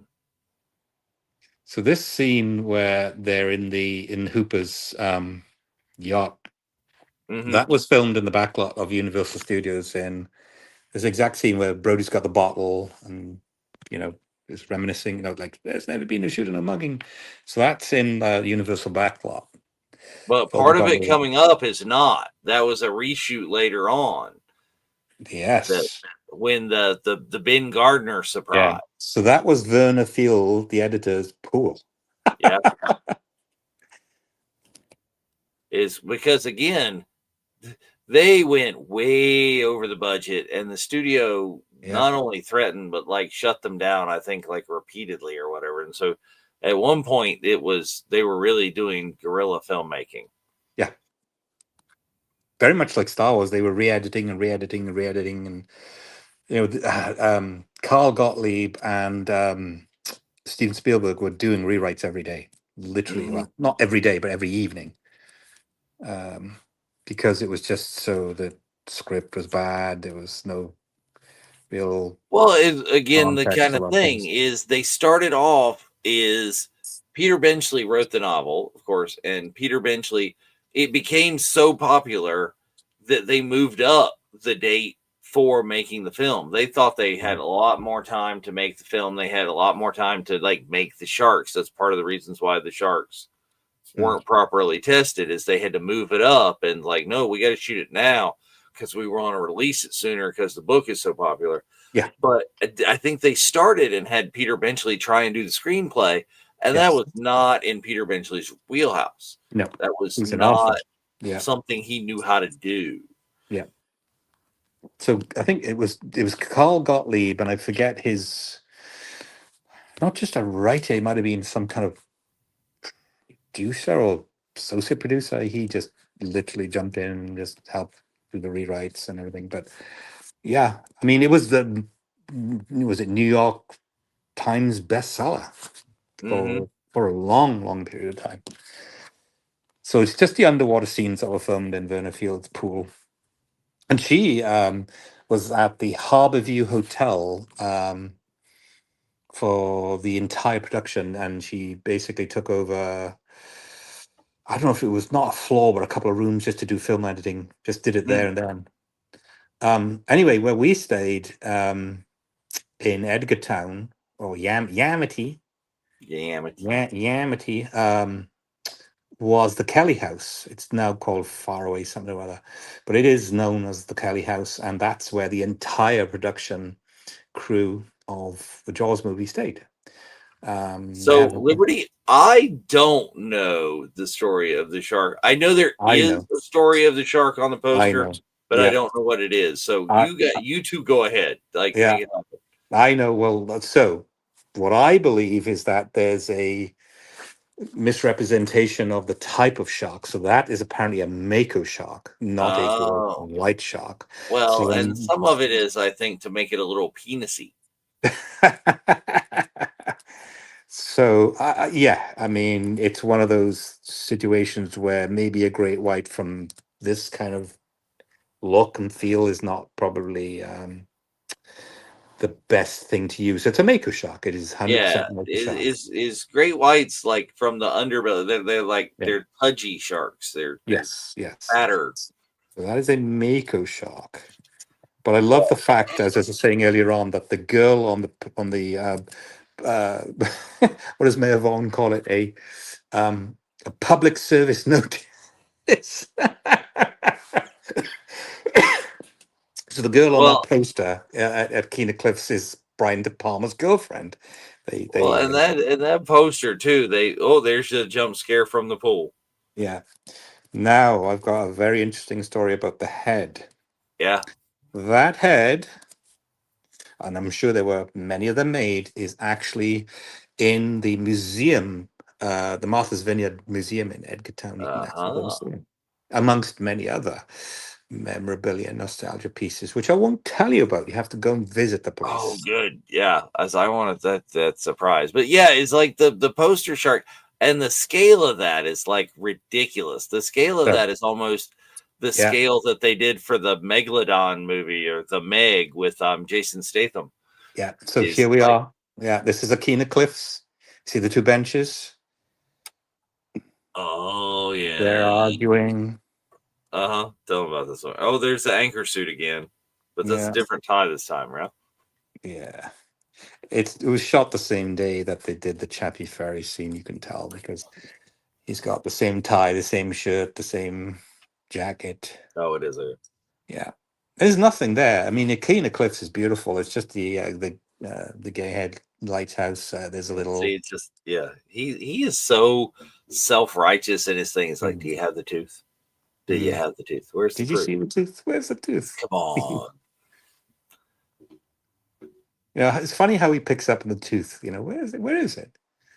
I believe you. You're an Oceanographic Institute fellow or whatever he is. But yeah, there's a house there to the left of that bench. It's not there in this scene. How on earth they built that there? And the type of weather I'm sure they get there in the winter is not pleasant. But Mm. so this is where, in my opinion, we see Matt Vaughn basically just He's in denial. denial. Bites you on the ass. And he just Look at that. he's more That's upset about the scale. sign. He's more upset about the sign. Oh dear, dear. Sick vandalism. He's worried about the vandalism, the little kids with paint, as opposed to a giant shark in his Yeah, water. yeah. Not lining up to be a hot lunch. You see, look at it. Look, it's torn though. It's torn. Here's the explanation is all it's swim and eat and make baby sharks. Yeah, That's what it does. yeah. Doesn't think like you do. Just See, one. they're like those proportions are correct, and that's before he even knows how big the shark is. Yeah. It's like, no, that's it. So reproduction of that sign is actually in Edgartown as well. It's not the real sign. Look at poor Hendrix trying to figure Oh out how yeah. to paint out the thing. He's like, "Oh, what do I do? I got Oh, a there's bucket your of paint." lighthouse right there. Yeah, yeah, We'll be open on the 4th of July. We got to be open on the 4th of July. yeah. Best summer we ever There had. we go. Roger Castile, prolific illustrator known for his work on other famous posters, including So Inspired Strikes Back. For look the out for shark, based his look out. work on photographs of Mako Shard Yeah. at the American Museum of Natural History. So look out for Hooper on the rock. Here we go. There he is. That's the Yeah. sun up. So this is where you come into Martha's Vineyard from Woods Hole on the mainland. Mm-hmm. You sail into Ferryhaven. The ships are pretty much the same. You can be a foot passenger, as it says in the sign there. You can drive your car on. Now we're back to Brody's house. Let me see if I can log back into my laptop. Oh, and like they're opening the things, and there's from the ferry terminal all the Yep. people coming out. Yep. And the bike rental place is still there. You can rent Mm. bikes still. Bikes, cars. The first thing you see is like,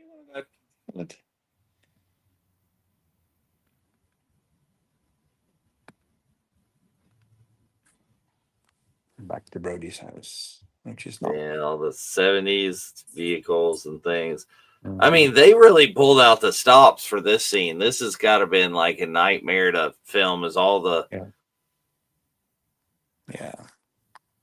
But apparently, it's talking to locals. It's the same. During the summer months, they get inundated. The people are just want to just spend some time there. The beaches are stunning. It's I can't. I don't. I agree. I yeah. mean, it's just such a beautiful place. You'd want to be there. Now this arcade here thing. This seems to be like this is for the filming. But like Spielberg says in the 50th documentary, it's like, look, I don't smoke, I don't drink. What did he do to like pass the time? He played arcade games. I remember that game. It was like a little harpoon type of gun, kind of affair, and if the shark would swim towards you, you used to shoot it so many times, or the game was over. Right, I'm going to switch back to my laptop. Yeah, no problem. And there's the switching sense.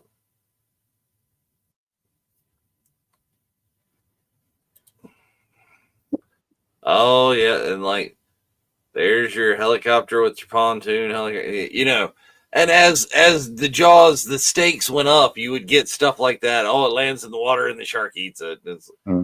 But this first one, the after a while, they talked about, or Spielberg talked about in the 50th, is like they laid out how big the shark should be when they were doing it. They had the guy design it, and it's like he designed a 16-footer, a 26-footer, and then like a 30 some odd foot. And it's like, once you got into the 30 some odd foot, that just became science fantasy. It was just unrealistic. It was crazy.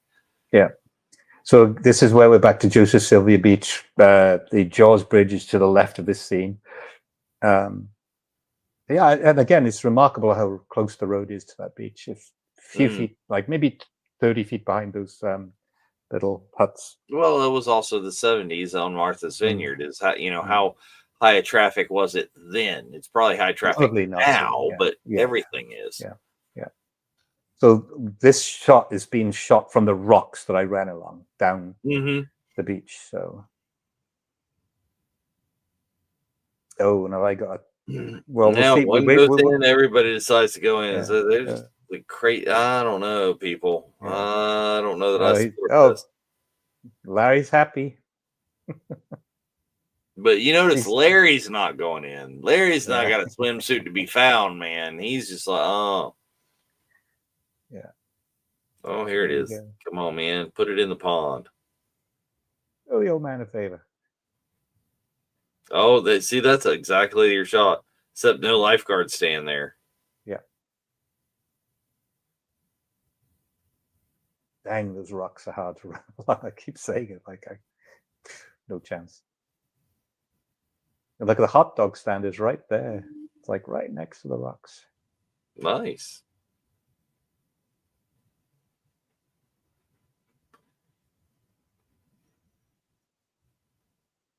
It's some of the thing too that Ellen, like this whole scene here, it's like, oh, we know that there's a shark problem, and she's just coming out to the beach with the kids anyway.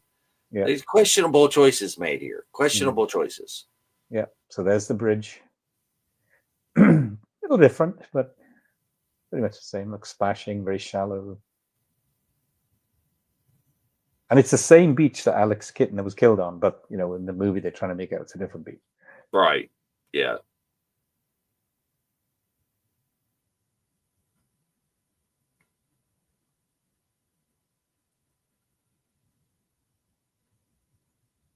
Oh, I've got a story to talk to you about those two kids with the fins. It's unbelievable. Oh yeah, this is a good one. They did a lot of like underwater photography here. I think there was a lot of experimental stuff because Spielberg wasn't a diver or anything prior to this. I don't want. It's a beautiful day. Beaches are open. Amity, as you know, means friendship. Yeah. So the town to the northeast of the island is called Oak Bluffs. That's where Brody's house is, and the ferry terminal, and the scenes where you see people come in, and the movie theater where they had the premieres there.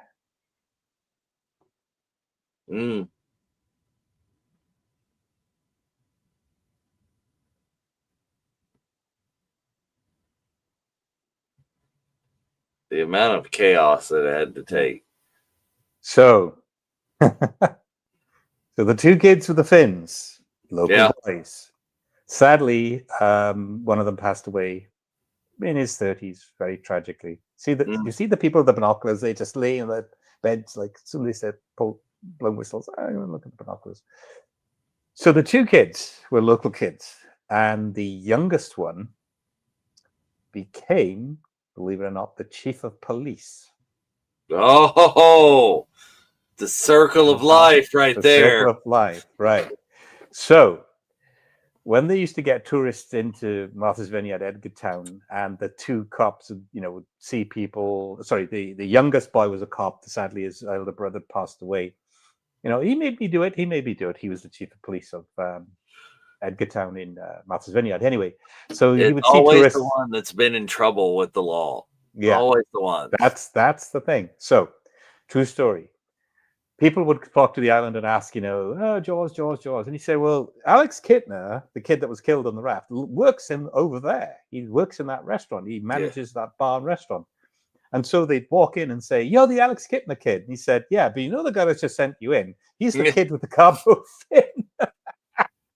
Oh, there you go. Just so one to one, and the other to the other. Prank each other. I mean, it was true. They were both actors, but the youngest kid with the cardboard fin would send them into the restaurant. Look at this. Look at how many people they have on this beach in this shot. That's crazy. Yeah.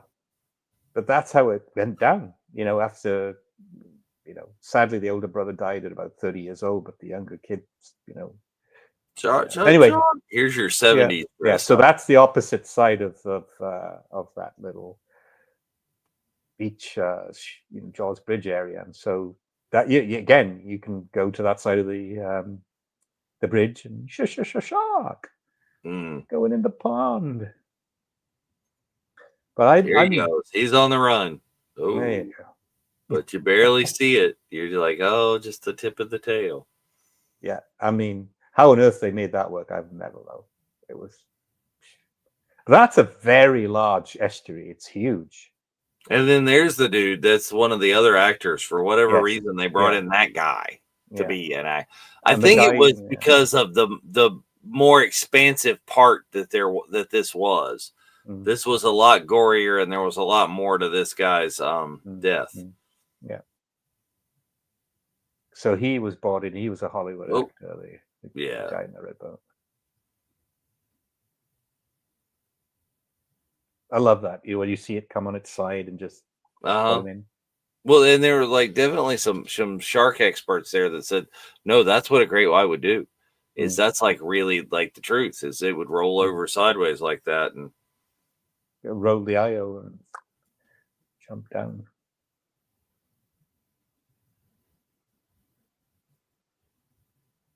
And still, that shot is the best shot we've seen of the shark yet.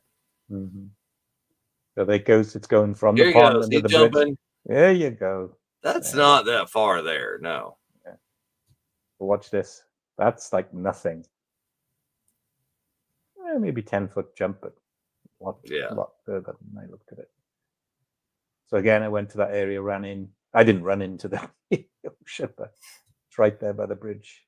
It's 20, 30 feet away from the bridge. There you go. Say the thing. Say the thing. Go ahead. Say the thing. We've seen him. He's there. Yeah. So you got the shark's name. It's a stereotype.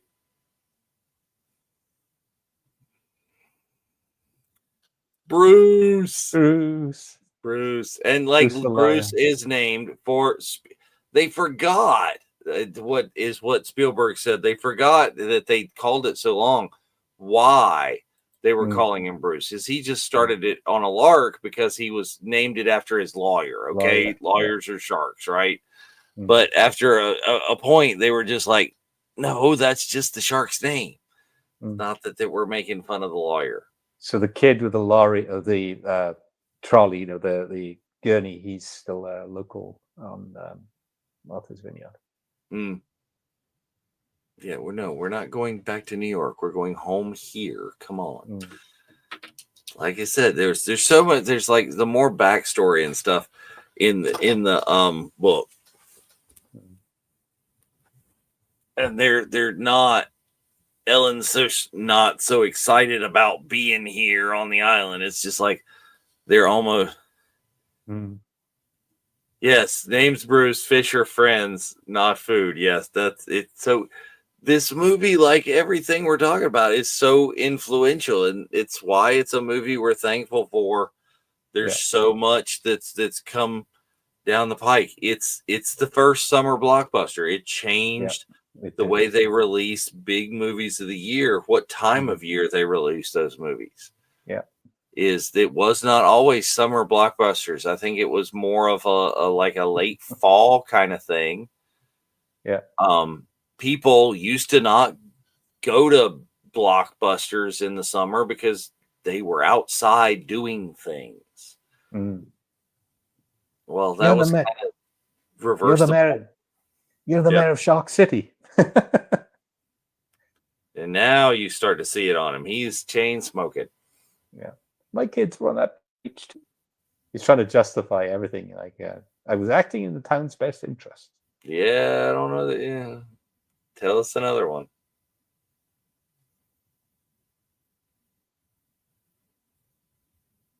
Done. Here you go. So here's his shack.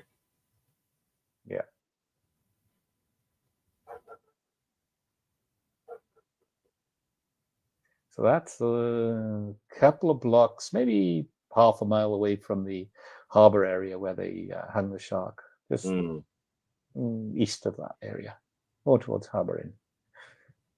But yeah, that's sadly not there. It's no longer there. But the inlet where they sail out of, which you'll see in a minute, is still there. There you go. Like, oh, is the swimming with bow-legged women. See the can in the background? That's the Narragansett set. I'm sure Liberty will kill me for pronouncing it wrong.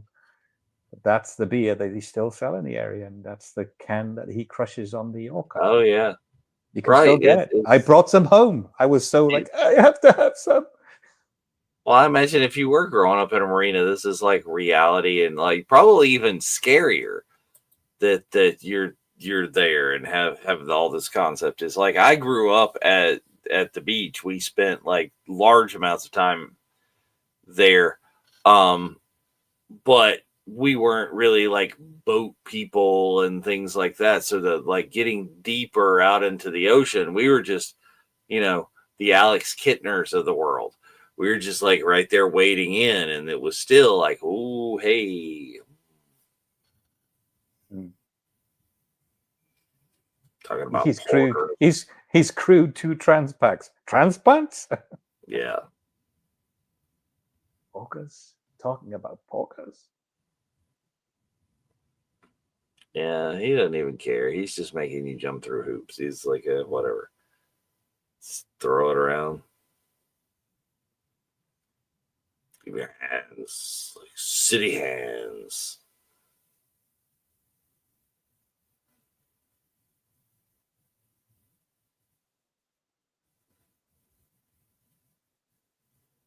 He's just like, I don't need this working man's hero crap. What's great, aside Peter Benchley's book, is the context, the meaning, why he wrote the book.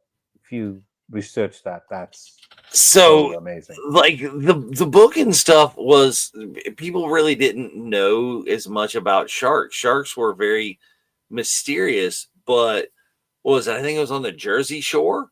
That in the early 1900s there was like a string of shark attacks, and I think they weren't what you would call major shark attacks. It's not like the big great white stuff from this. I think they were like bull sharks and stuff. Correct. Yeah. There was a story about one brother there was an inlet of Jersey Shore, right? There was an inlet, like a river, and his brother was taken by a shark, and he saw him. Shark take him, and he went into the water maybe an hour later, and the shark took him too. I mean, why would you do that? What's the level of questionable decisions? But as Brody says in the early part of the movie, people didn't know it was shark attacks. They didn't realize that they were being taken by predators of the ocean. I love this part. Cage, you go in the water, sharks in Not water, going on. our shark. And I like the way he says, our shark. Yeah. Our shark. Yeah. Farewell. These fair Spanish maidens. Farewell and adieu, you ladies of Spain. Great. Oh, this has gotta be part of there where Robert Shaw was just drunk. Mm, This has got to be part of that. mm. Well, they say if you watch the 50th anniversary documentary and others, they say he thought he would be better playing that scene aboard the Orca, the Yeah. Indianapolis drunk, and he said, "I got it wrong. I got it wrong. I was, thought it would give great depth to that soliloquy. It is a soliloquy, but it didn't. It just Yeah, they went said that into it made it. One of my favorite parodies of that scene is from Clerks. The shark goes in the salsa, our shark. Yeah. I love the way that whether it's Family Guy or just take things and twist it around. Just awesome. Oh well, the shark still looks fake in the Back to the Future, right? Yeah. Just time going fishing.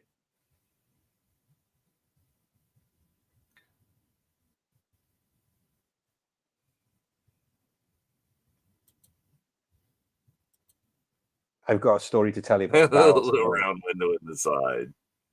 Mm.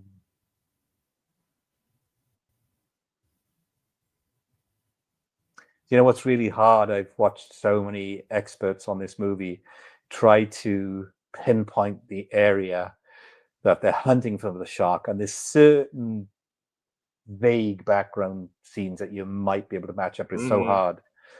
But definitively, I won't. No spoiler alert. There's an end scene that is you can easily find where that is. So yeah, that's looking down towards they're a lot closer to shore than you think, is because they had to be in like Correct. 25 feet of water for the shark to work. Mm-hmm. So again, that quince shark, as you see them, quince shack, as you see them sail away, that's just bare patch area. There's nothing there. Most of that's all gone, but the inlet's still there. You can still see boats there. Yeah, you can still go out that way. Well, I want to imagine those buildings have been torn down and modernized, and but again, it's not too far from Yamity. Now, did I hear too that the Orca, they built several of them, that those were like purpose built for this movie? It wasn't like just like, oh, well, there's a boat and we're going to rent it. No. Yeah. Yes, exactly. And one of the Orcas, I don't know. I think the story was somebody bought it. They left it there and they didn't want to have the trouble of taking it apart. I forget which one it was, the Orca, but they left it there, and then somebody bought it off the production company and they put it close to where they lived, and it just rotted literally in the area. And people were so. There's the Narragansett beer. I'm sorry, Liberty, please correct me. She pronounces it better than I do. And that's the beer that you can buy from that area. And John's beer. Crush. Yeah, that's my beer. Crush the can. And then there's Dreyfus. It's like styrofoam cup, or the paper cup. Wouldn't be styrofoam back then. Oh, so you see that's one of the scenes where you see Hooper in the background with dead calm water, and they had trouble getting boats and yachts out of the area just to get certain scenes done.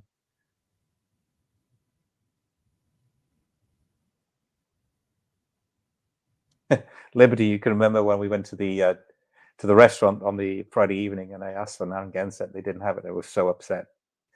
She remembers. I was like, oh, you don't have it?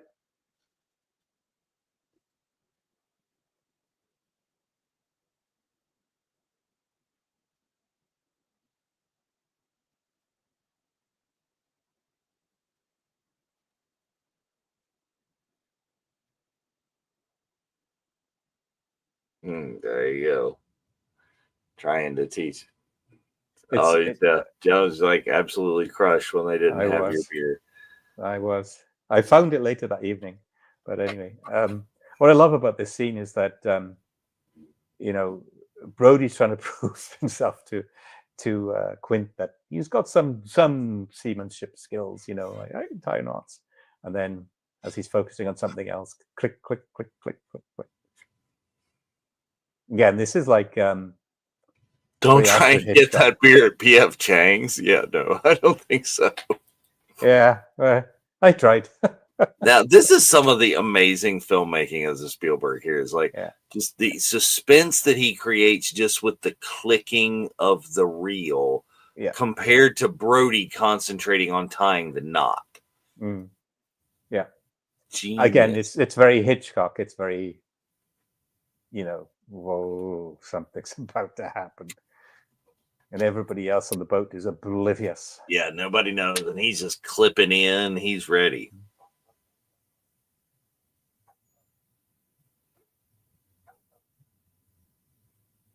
Piano wire. Brace on the fighting chair. You think about the size of shark, right, and the weight of those things, tons. Like, what on earth is a rod like that going to do? Well, exactly what Quinn was saying. You poke at him, you get him up, you pull him up, you rig one, you ruin one. It's a whatever.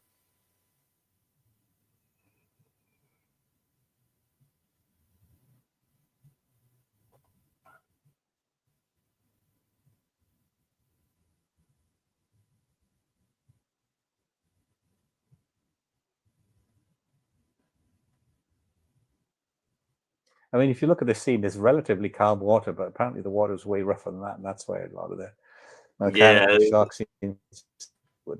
Well, that and the actors too. I think they said everybody was seasick all the time because they just like they didn't know what they were getting into. We're shooting a movie on the water. How unpredictable.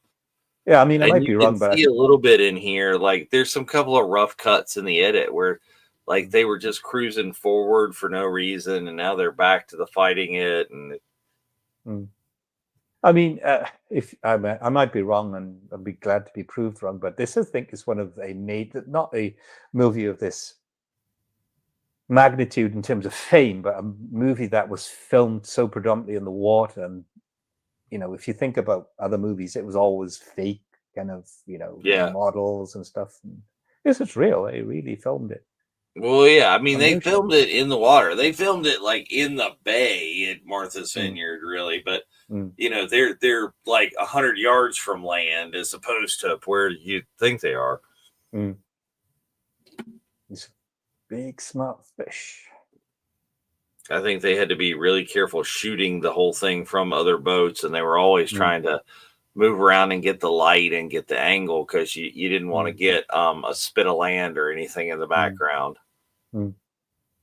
I wonder why he chose not. I mean, it's a distraction. Why was he so insistent of not having any boats or yachts even on the horizon? I mean, that's normal. I think he wanted I've heard this too. Is he really wanted you to feel isolated in this part? Like, there were so many people, and that this is really two movies. Like, there's that whole first part of the movie where it's all the town and the bureaucracy and this, but this whole second half, it's the three of them against the shark. That's it. You don't. There's no help. He kills the radio. Spoilers in a few minutes, and it's just like, no. It's these guys against the nature, against the shark, the beast. Yeah. Here we go. It's just about to be on. Bite through this piano wire. Don't tell me my business again.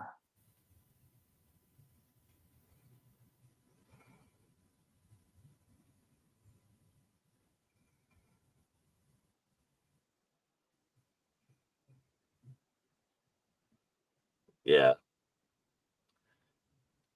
And then, of course, it's widely known that they did not get along, and that really made it a lot of what it is.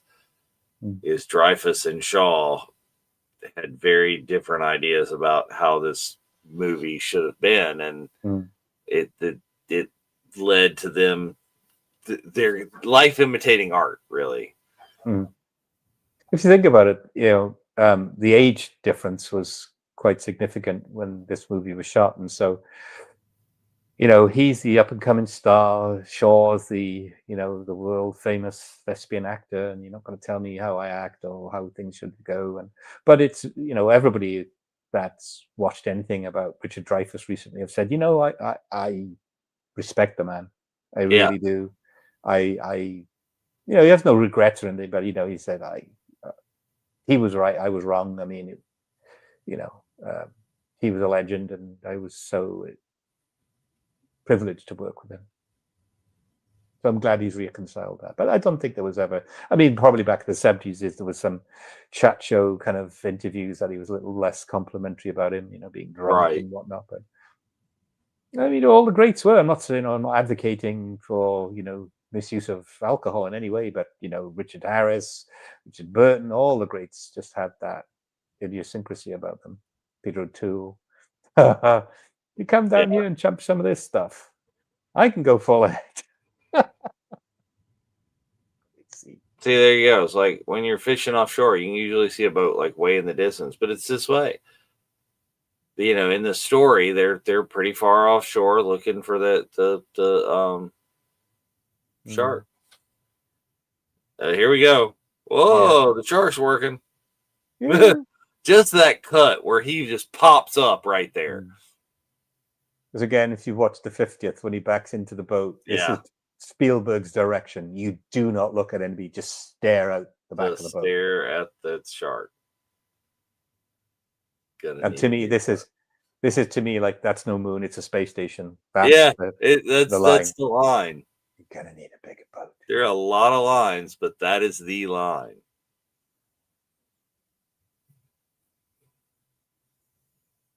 Here it is, the John Williams. Oof. Dun, dun, dun, dun, You dun, dun. see that girth of that shark. Right. Dun, dun, dun, dun, dun, dun, dun, dun.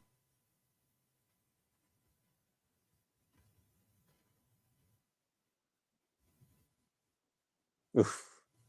Yeah. 24 Running now. by 25. 25. Technically, it was 26. 3 tons. Wow.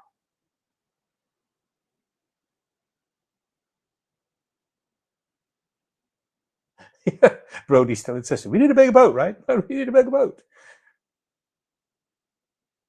Yeah, he keeps asking. He's like, "Oh, we're gonna do it." Oh yeah, the feet slipping right there. It's like, Mm. duh.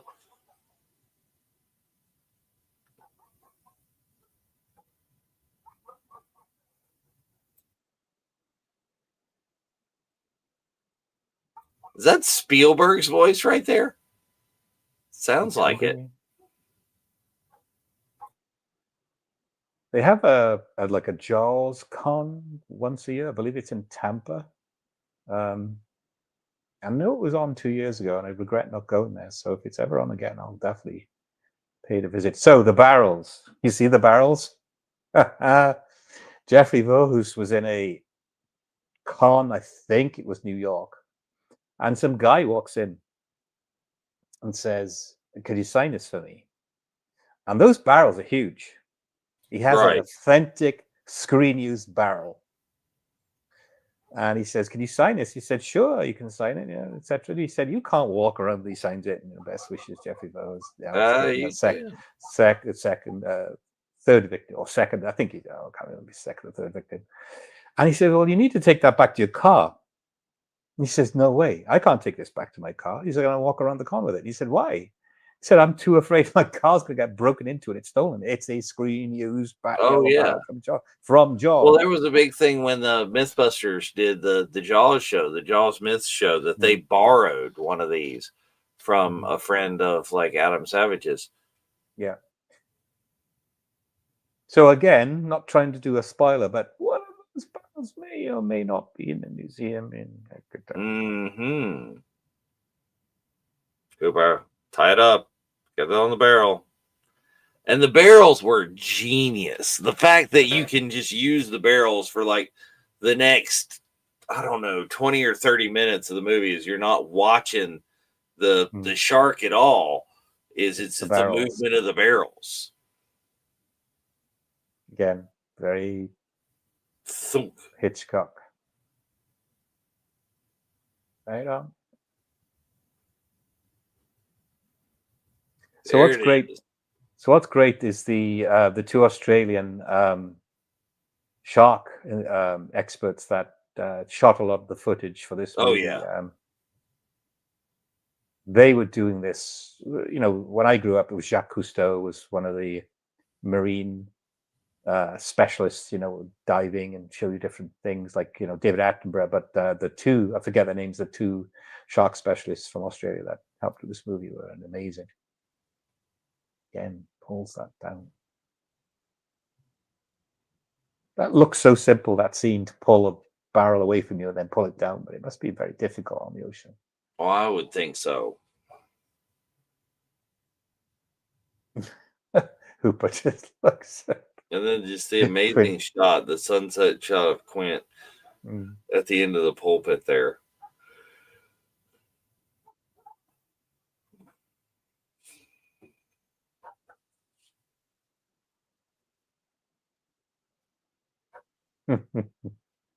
With loathing, and then he's just smiling back. We got a barrel on him. We're staying out here. It's going to be more dramatic.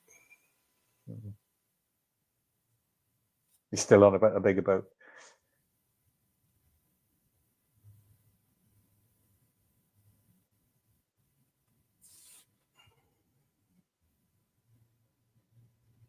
If you've watched that documentary, remember there's a point where the orca is sinking and the save the actors, save the actors. No, save the film, save the film. Save the sound crew.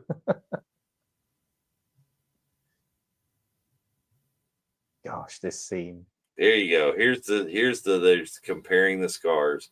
Look, I'm missing a tooth right here.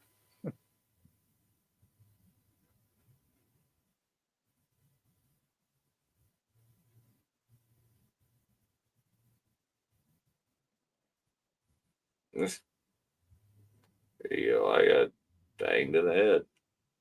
In Boston as well. That doesn't surprise me. Oh yeah. No. Oh, here you go.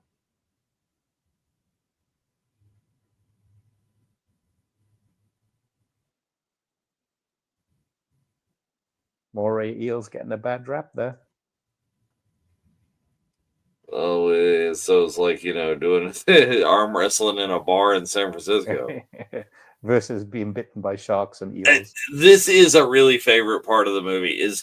I think I like this part. The part of this part is really the favorite. The Indianapolis story. Yeah. Is the part that Robert Shaw, had to shoot more than once because, being inebriated. Yes. But again, the comparing of injuries and now see, watch Brody though. Look, this is where the backstory comes in. Brody's watching them and watch him kind of like tug at his shirt here in a second. Drink to your legs. There So that's a common thing I have with my friends. Drink to your legs. I'll drink to your leg. Oh yeah, it's like when they start singing together. It's like it's them. But see, what it is you don't see that Brody's got an in on this too. He's the outsider in this because he's not the shark expert. He doesn't like there. But what it is one of the reasons that they left New York is Brody got into his shooting. So he's alluding to where he's been shot and then the scar from that. He wants to his kinship. I've been through trauma too, so he's like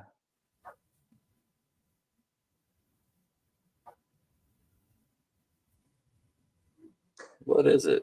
So one thing they didn't show in the documentary is before the Indianapolis colloquy is on down days they would go and play baseball down in Edgartown. They would be very competitive, go and play in the baseball diamond at the local field, and you got shots and stills of Scheider, with his top off shorts on, just getting stuck in. Anyway, yes, this is the brilliant Indianapolis. Jenny DeLay. Now the question is here: how much of this is the sober scene and how much of this is the drunk one? Mm. Good question.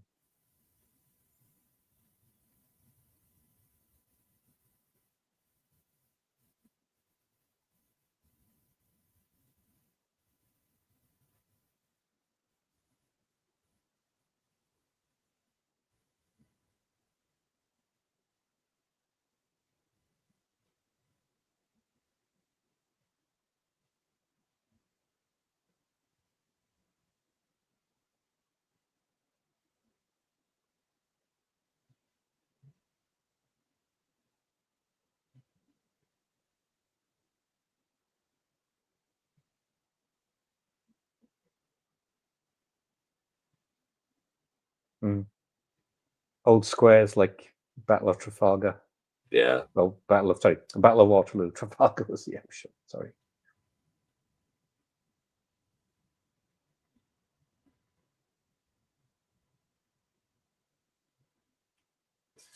Doll's eyes.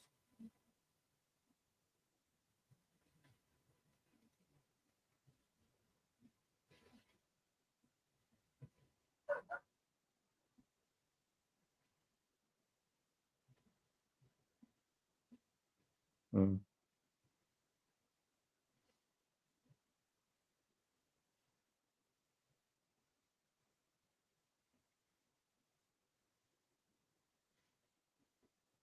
Sorry, those of you at home, we're really into this. This is the part you got to watch. So Mm.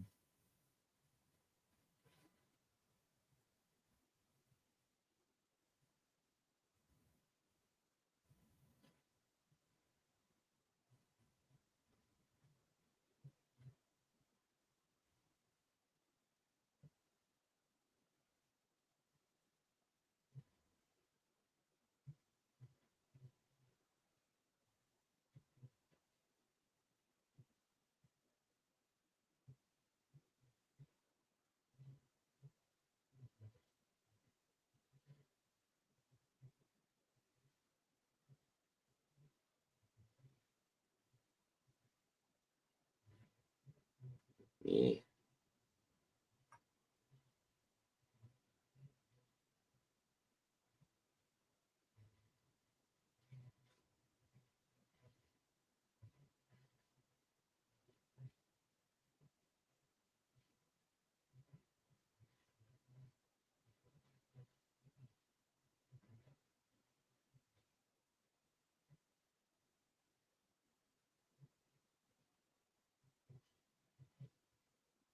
Mm. The 100 men in the water. 316 men came out. June the 29th, 1945. See, that's the chills of this. Mm. This entire movie. Like, yes, the shark is scary. Yes, all the things, but the emotion of this story. Mm. And Hooper's just sat there in awe because, like, Yeah. what on earth, And there's me, the young whippersnapper, shark expert, trying to help and prove a point, but like,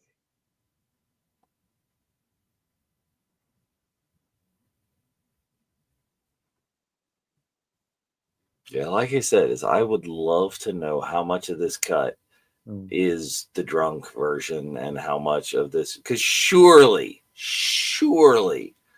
mm, there's some of it mixed in. mm. Maybe this singing point, or maybe the part where they're showing their legs to each other because he's got quite a funny laugh going on. But Yeah, I don't know. never know. Boom, You boom. notice Brody hasn't eaten his food. No. See your phone. And there's they're just, to show it. Mm. There's the barrel. Boom, boom.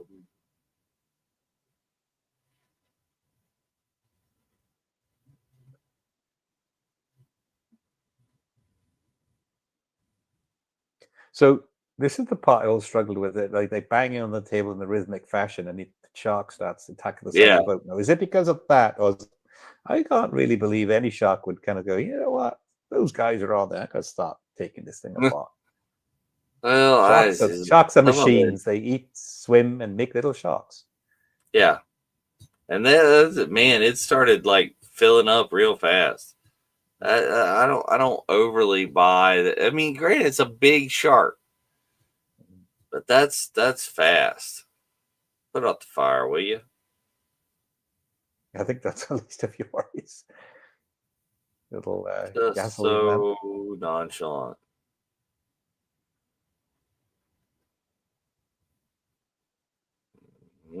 So apparently not. Bumper out. Everybody up on deck. He ate the light. No, I'm shooting at it. No, I'm just gonna keep shooting. No. I think this is portraying Quint's. He's inebriated and he's lost sense. He's just shooting tiny little Oh, bullets it's into completely blind. He's just throwing it in there. Yeah, like can't catch it or just. He's got his pistol out. Yeah. Nope. Check it. Make sure. Here we go.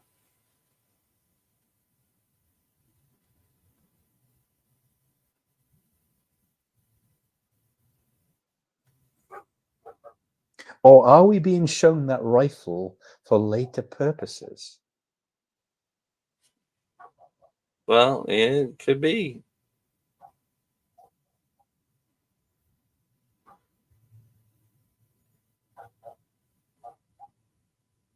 No.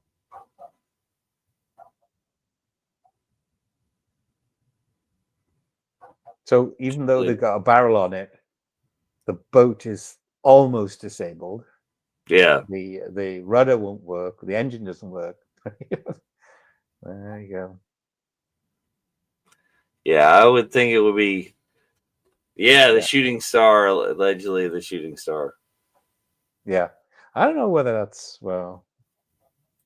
There was talk about, did we do that? What did that happen?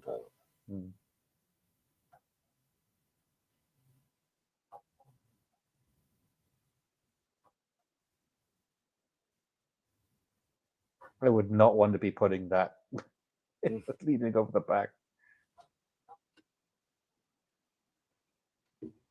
Yeah, that's no.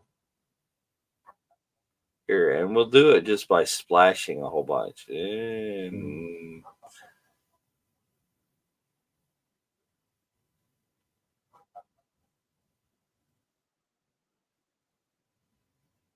oh yeah, Holmes pulled out a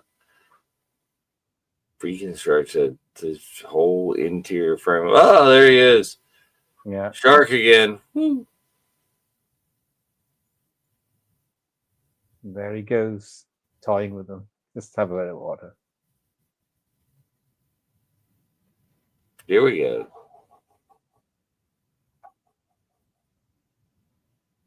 See how big those barrels are? They're really big.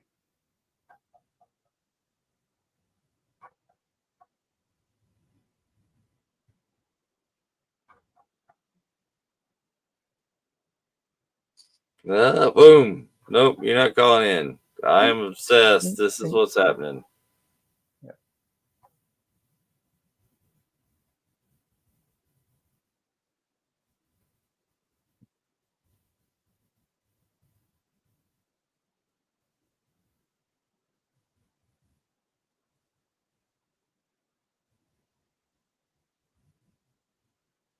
Oh, here it is. Noon feeding.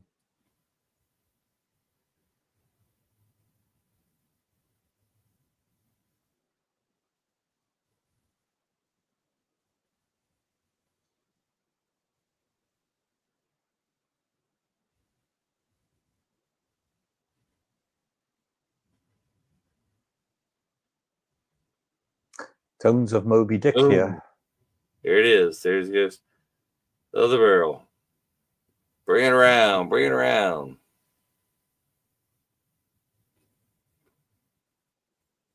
Yeah, there was a lot of talk in some of the documentaries and things about the shooting star.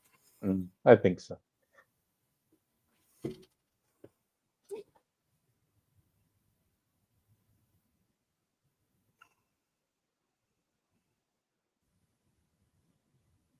Brody's all in the nervous in the back there because they're going full bore after it now. With his pistol on his belt. Yep. Yeah, just in case. So, fast forwarding a little bit, Jaws 2 was not shot on Martha's Vineyard. If you didn't know that, it was shot. It was shot in near Destin. Okay, well, near Tallahassee. easier, warmer. I think a few auxiliary scenes just to get Yamati kind of. Yeah, up, the kind of the atmosphere shots, but all the water stuff is go ahead and do it where it's warmer and easier. Well, the whole level of the reason why Look not at that three, ocean. but the Revenge was shot in the Caribbean. Yeah. I was going to say there was a shot of Hooper on the bridge, and the sea in the background looks horrendous. See, right? Boom! Got him again.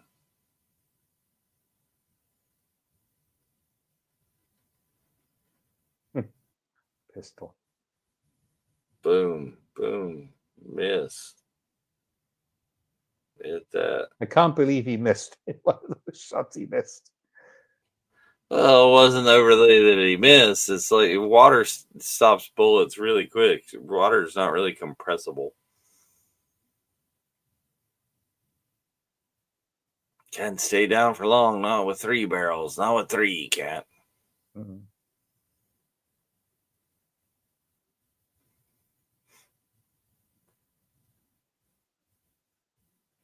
Oh, sorry. This is just 2 on right now.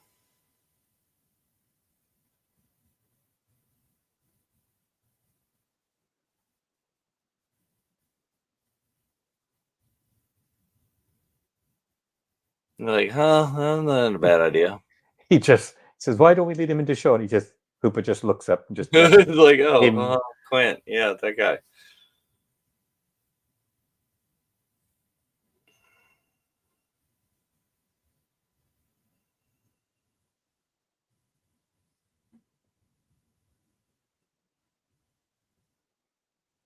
Oh, there it is.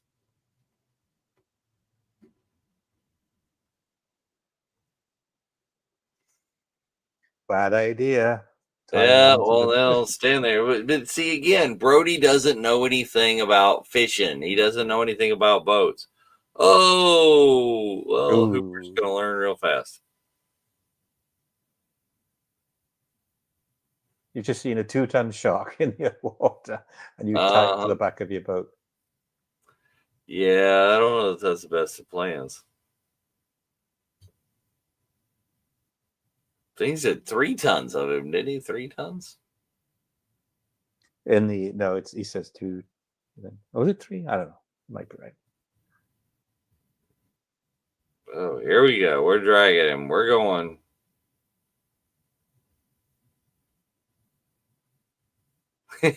That's one of my favorite ones. Like, we get a taxidermy man. He's gonna have a heart attack when he sees what I wrote.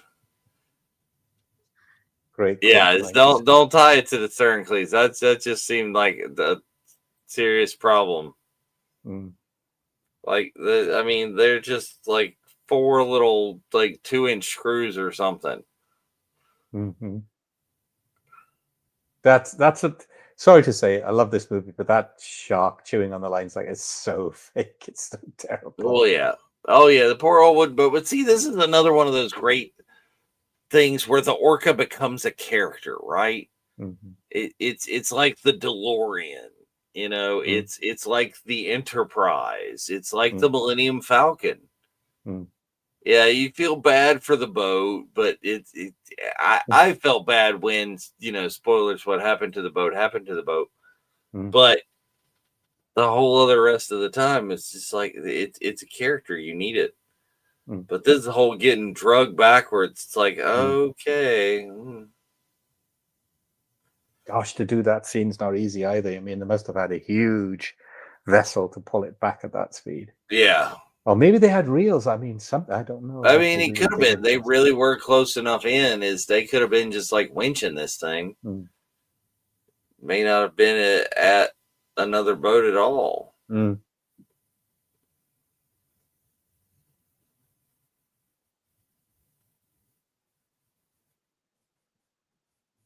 Mm. That's the end of that. You can't tie it to the back any longer.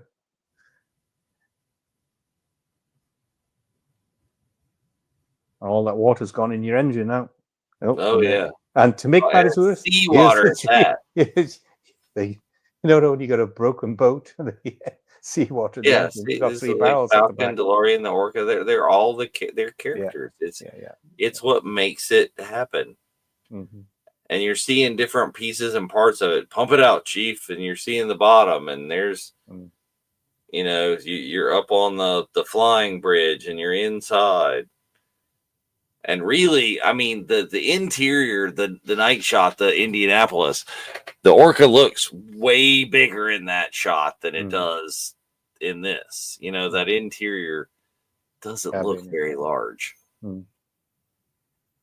And kind of you got to get that same thing with the Falcon is we don't, we have technical manuals and we've, seen now at Galaxy's Edge, we've got a chance to be in there. But in the 70s, it's like, it doesn't look very big. Again, not losing sight of, again, of a really iconic scene is when, just a minute ago, where the shark wake heads towards the boat and just goes under, and that's it. Oh, yeah. Yeah. It's like it's disappeared. It's messing with them. And he's sitting there with a hand pump, and he's just like, screw it. And I was like, I don't know that I'd have given up on pumping out the boat that quick. It's like, I think I'd have kept pumping out the boat. Yeah, do your job.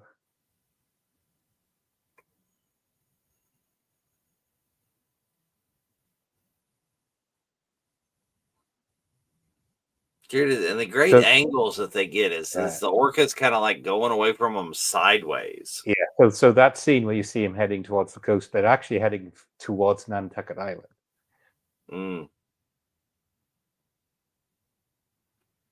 Yeah, let's go in. Sorry, not Nantucket Island, Chappaquiddick Island. Chappaquiddick Island. Okay. Chappaquiddick, that's Chappaquiddick in the background. It's like, this is not how great whites are supposed to behave, but this is what we're doing. Pretty far. Far enough.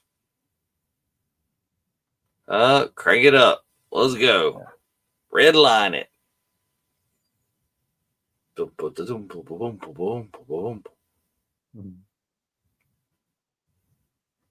That's my boat.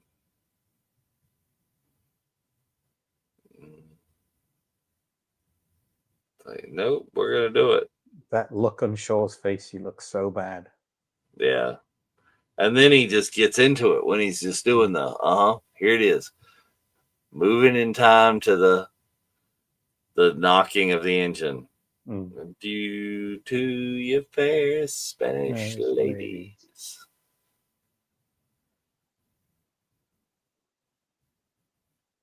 So there's one part in this movie where he admits defeat, but it's not yet. He's still mad. He's still like, this shark is not going to get the best of me.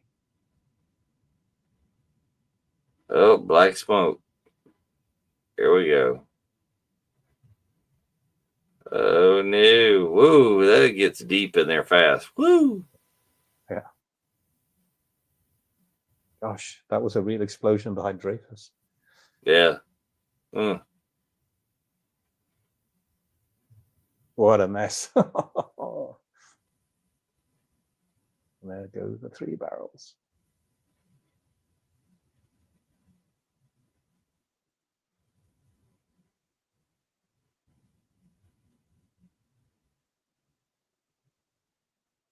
Hooper's trying to think about what to do.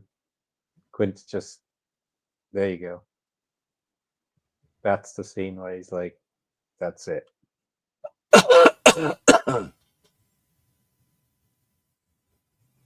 That's exactly what our boat customers do, and then want you to fix it. I can see it now. What did you do? I tied a 3-ton shark to the stern cleats. Fix it. Oh, that's good stuff.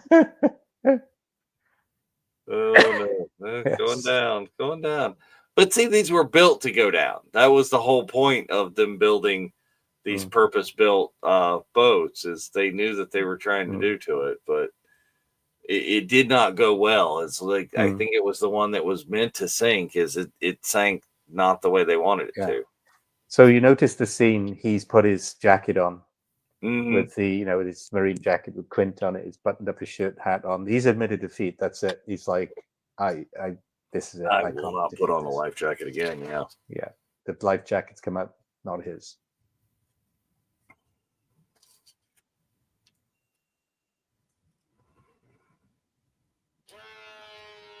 Uh huh. Nope.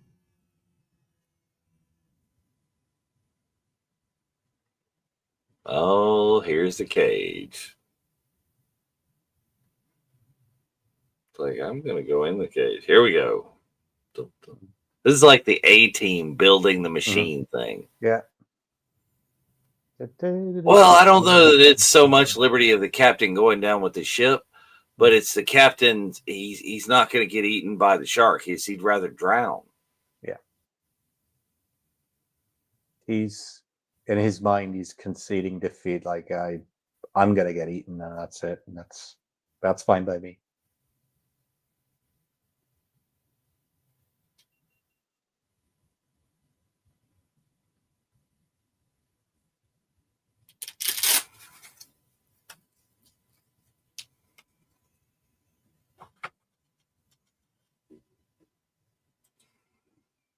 Gosh, those are big tanks.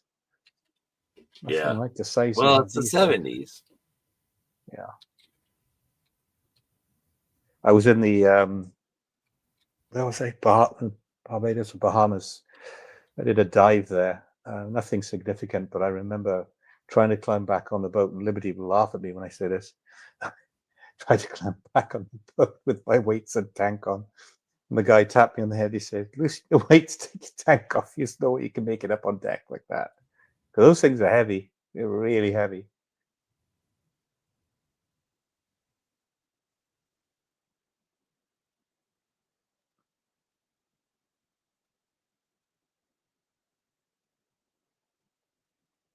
Yeah, here we go. We're trying. The other thing too is like Huber's got to take off his glasses here. Hopefully that's prescription lenses in that thing. Otherwise, it's even scarier because he can't see crap. Mm-hmm. So these are the underwater scenes filmed by the Australian shark specialists Mm-hmm. that were advisors for the movie. Well, and did they at one point did they film some of these with? Was it a model or was it a little person in a smaller scaled down Mm. cage to make it look bigger? Yeah, I don't know. That's something I've never heard about, read into, but it's totally plausible.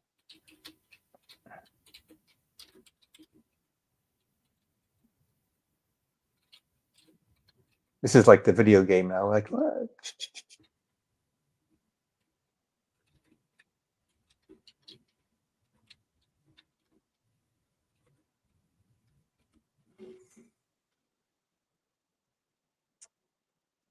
Yes, little person stuntman was hired for a Jaws shark cage scene to make it Mm, the real shark appear much larger than it actually was. mm, But it was ultimately not completed as planned.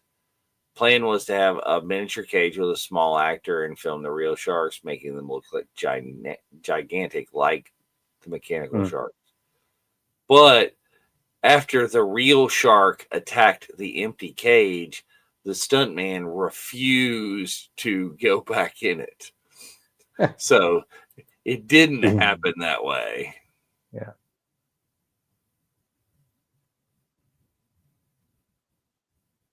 He's dropped the tooth again.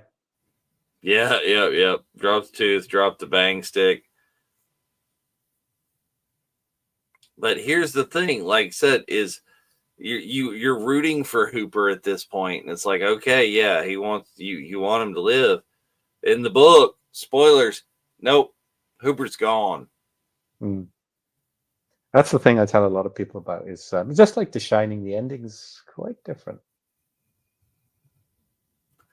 Well, yeah, is they make it different. It's you change it up a little bit, so Mm. it's a new thing.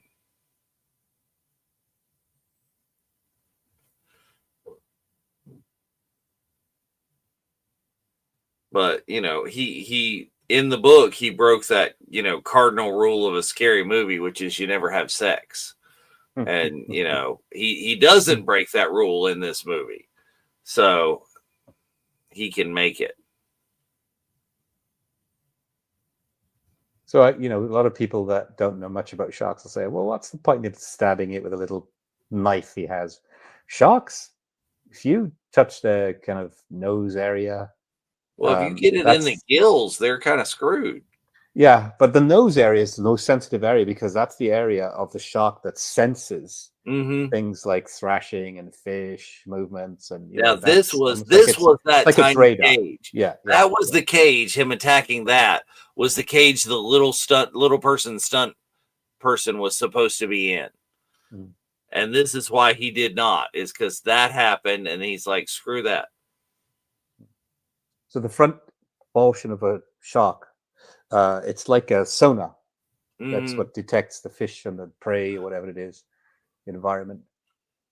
So Hooper stabbing it was a good thing. Yeah, Genuine it's gesture. you changing the movie from the book keeps an element of surprise, or changing a movie when you remake a movie is like making things a little different. It's not just trying. Why would you make a shot for shot remake? It's like Mm. change it up a little bit.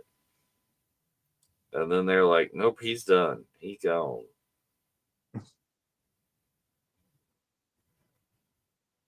Quint just staring at it. Oh, and here it is. Woo. Right over the transom.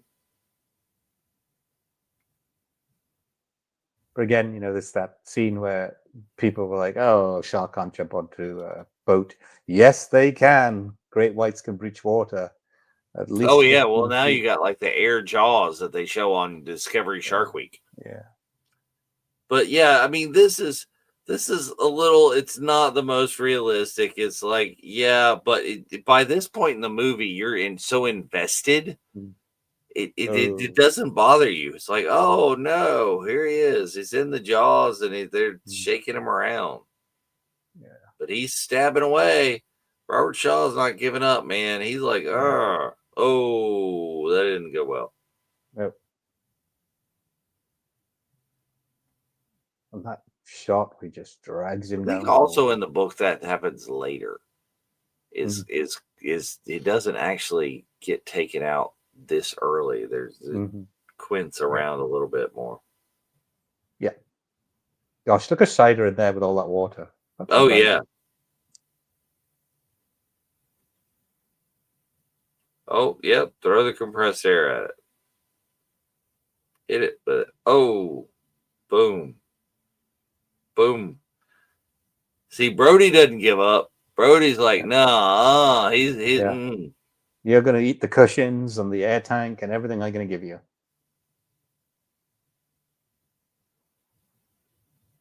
Again, this is real. That's Shida on the sinking. Oh, God, crazy.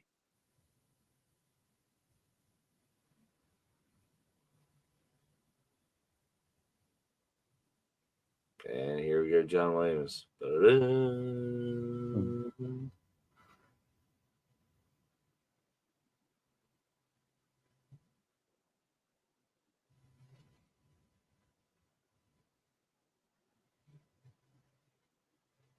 It's like, no, I'm getting as high as humanly possible. I don't care Yeah. what.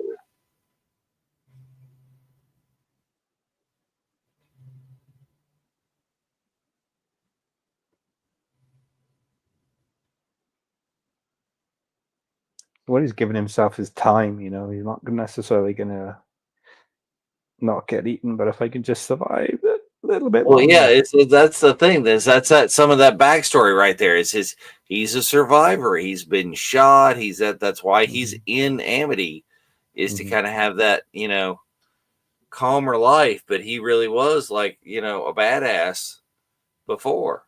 Yeah. Oh, here it is. Smile. Show me thing. And this really is Like, where it just goes mm, off the rails. But boom. Nope. Try it again. Nope. Misses Good by shot. 6 feet, which is probably normal. Oh, it doesn't work. Boom. Boom. Boo. Jeez. This is my favorite Spielberg quote.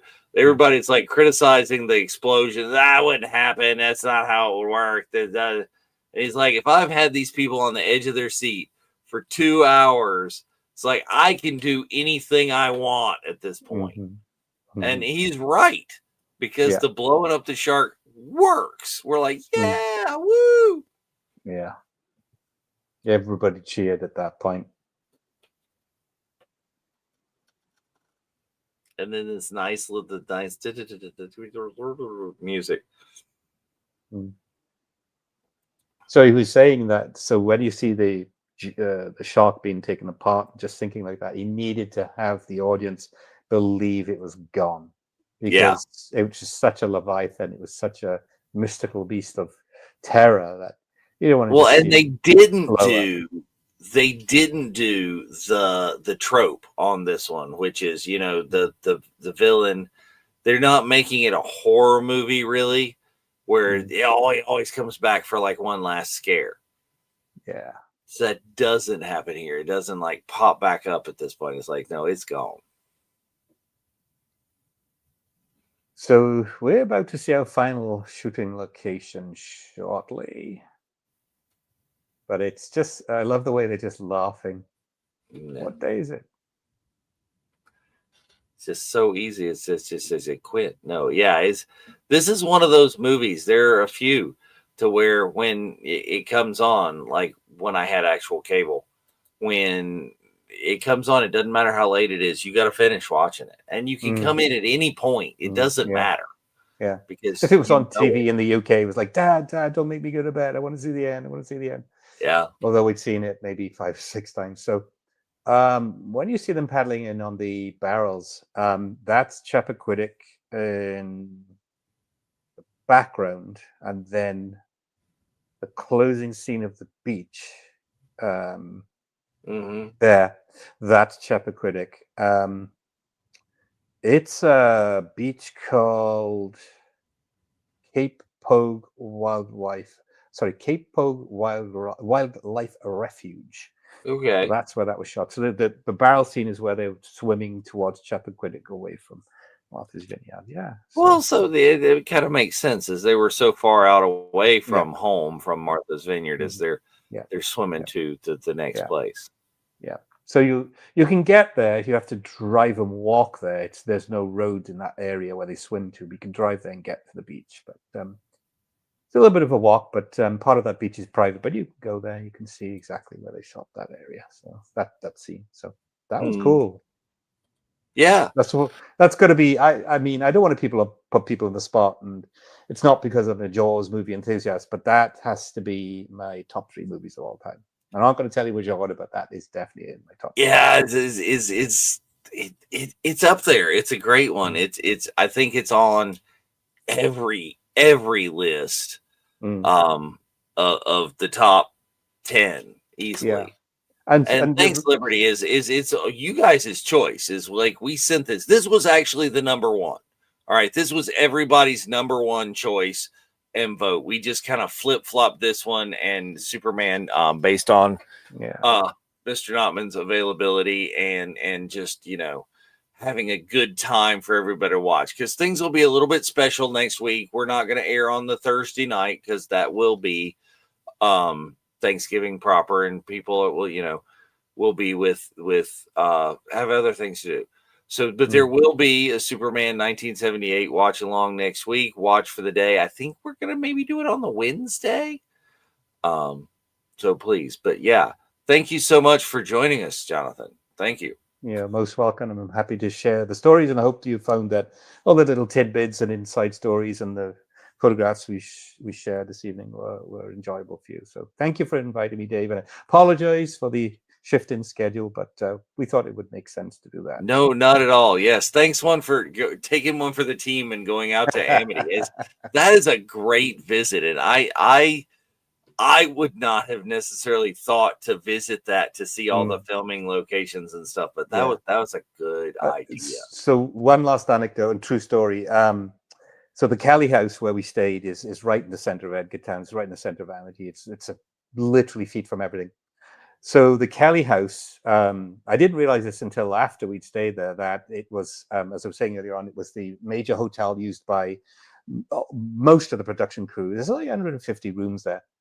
And the owner at the time was going bankrupt, going out of business. He was in pretty bad shape because he wasn't getting as much, visitors as he wanted. And he said, "We made $1 million back in 1975 from Wow. the crew and the production crew staying at the hotel. It saved Cali House. It would have been long gone, but thankfully, because of Jaws, that hotel is still there. Just the only reason it's still there is because of that movie. And if you get to, I'm not into tourism or anything like that, but if you get to go to Martha's Vineyard, go stay at the Kelly House. It's amazing, and that history is right there. Yeah, I mean that sounds like super cool. That would be the way to go, is to stay in the heart of everything and be able to do what you did and go to this place and then go to that place and then just kind of experience all the things. Is be inside of one of your favorite movies. Exactly. Well, thank you, Dave. It's been awesome. Thank you for a wonderful evening. Thank you to everybody for tuning in and spending some time with us. And I hope you really enjoyed. Absolutely. And of course, join us for all the things on the Virtual Cantina Network, because we've got all kinds of things coming up. Is a new episode of The Unifying Force on this Sunday. Next week, even though it is Thanksgiving week, we will have a new Clone Wars Revisited on Monday. Tuesday, I'm telling you, people, come out. Jonathan knows. Come to the happy hour. Come and do this and talk with everybody. It doesn't matter how long you can stay or whether you come right at the beginning or way late into the evening, because we stay till 1, 2 in the morning on the East Coast is all the time. And next week, like I said, we're going to have a pre-taped episode of I Know. I Know will be on the Wednesday. And then I think the watch along, we're leaning to that as well. And thank you, Liberty, for joining us. And of course, as always, until next time, may the force be with you. May the force be with you. We're going to need a bigger boat, bigger ship, bigger spaceship. I don't know. Let's drink to our lives. Have a good one.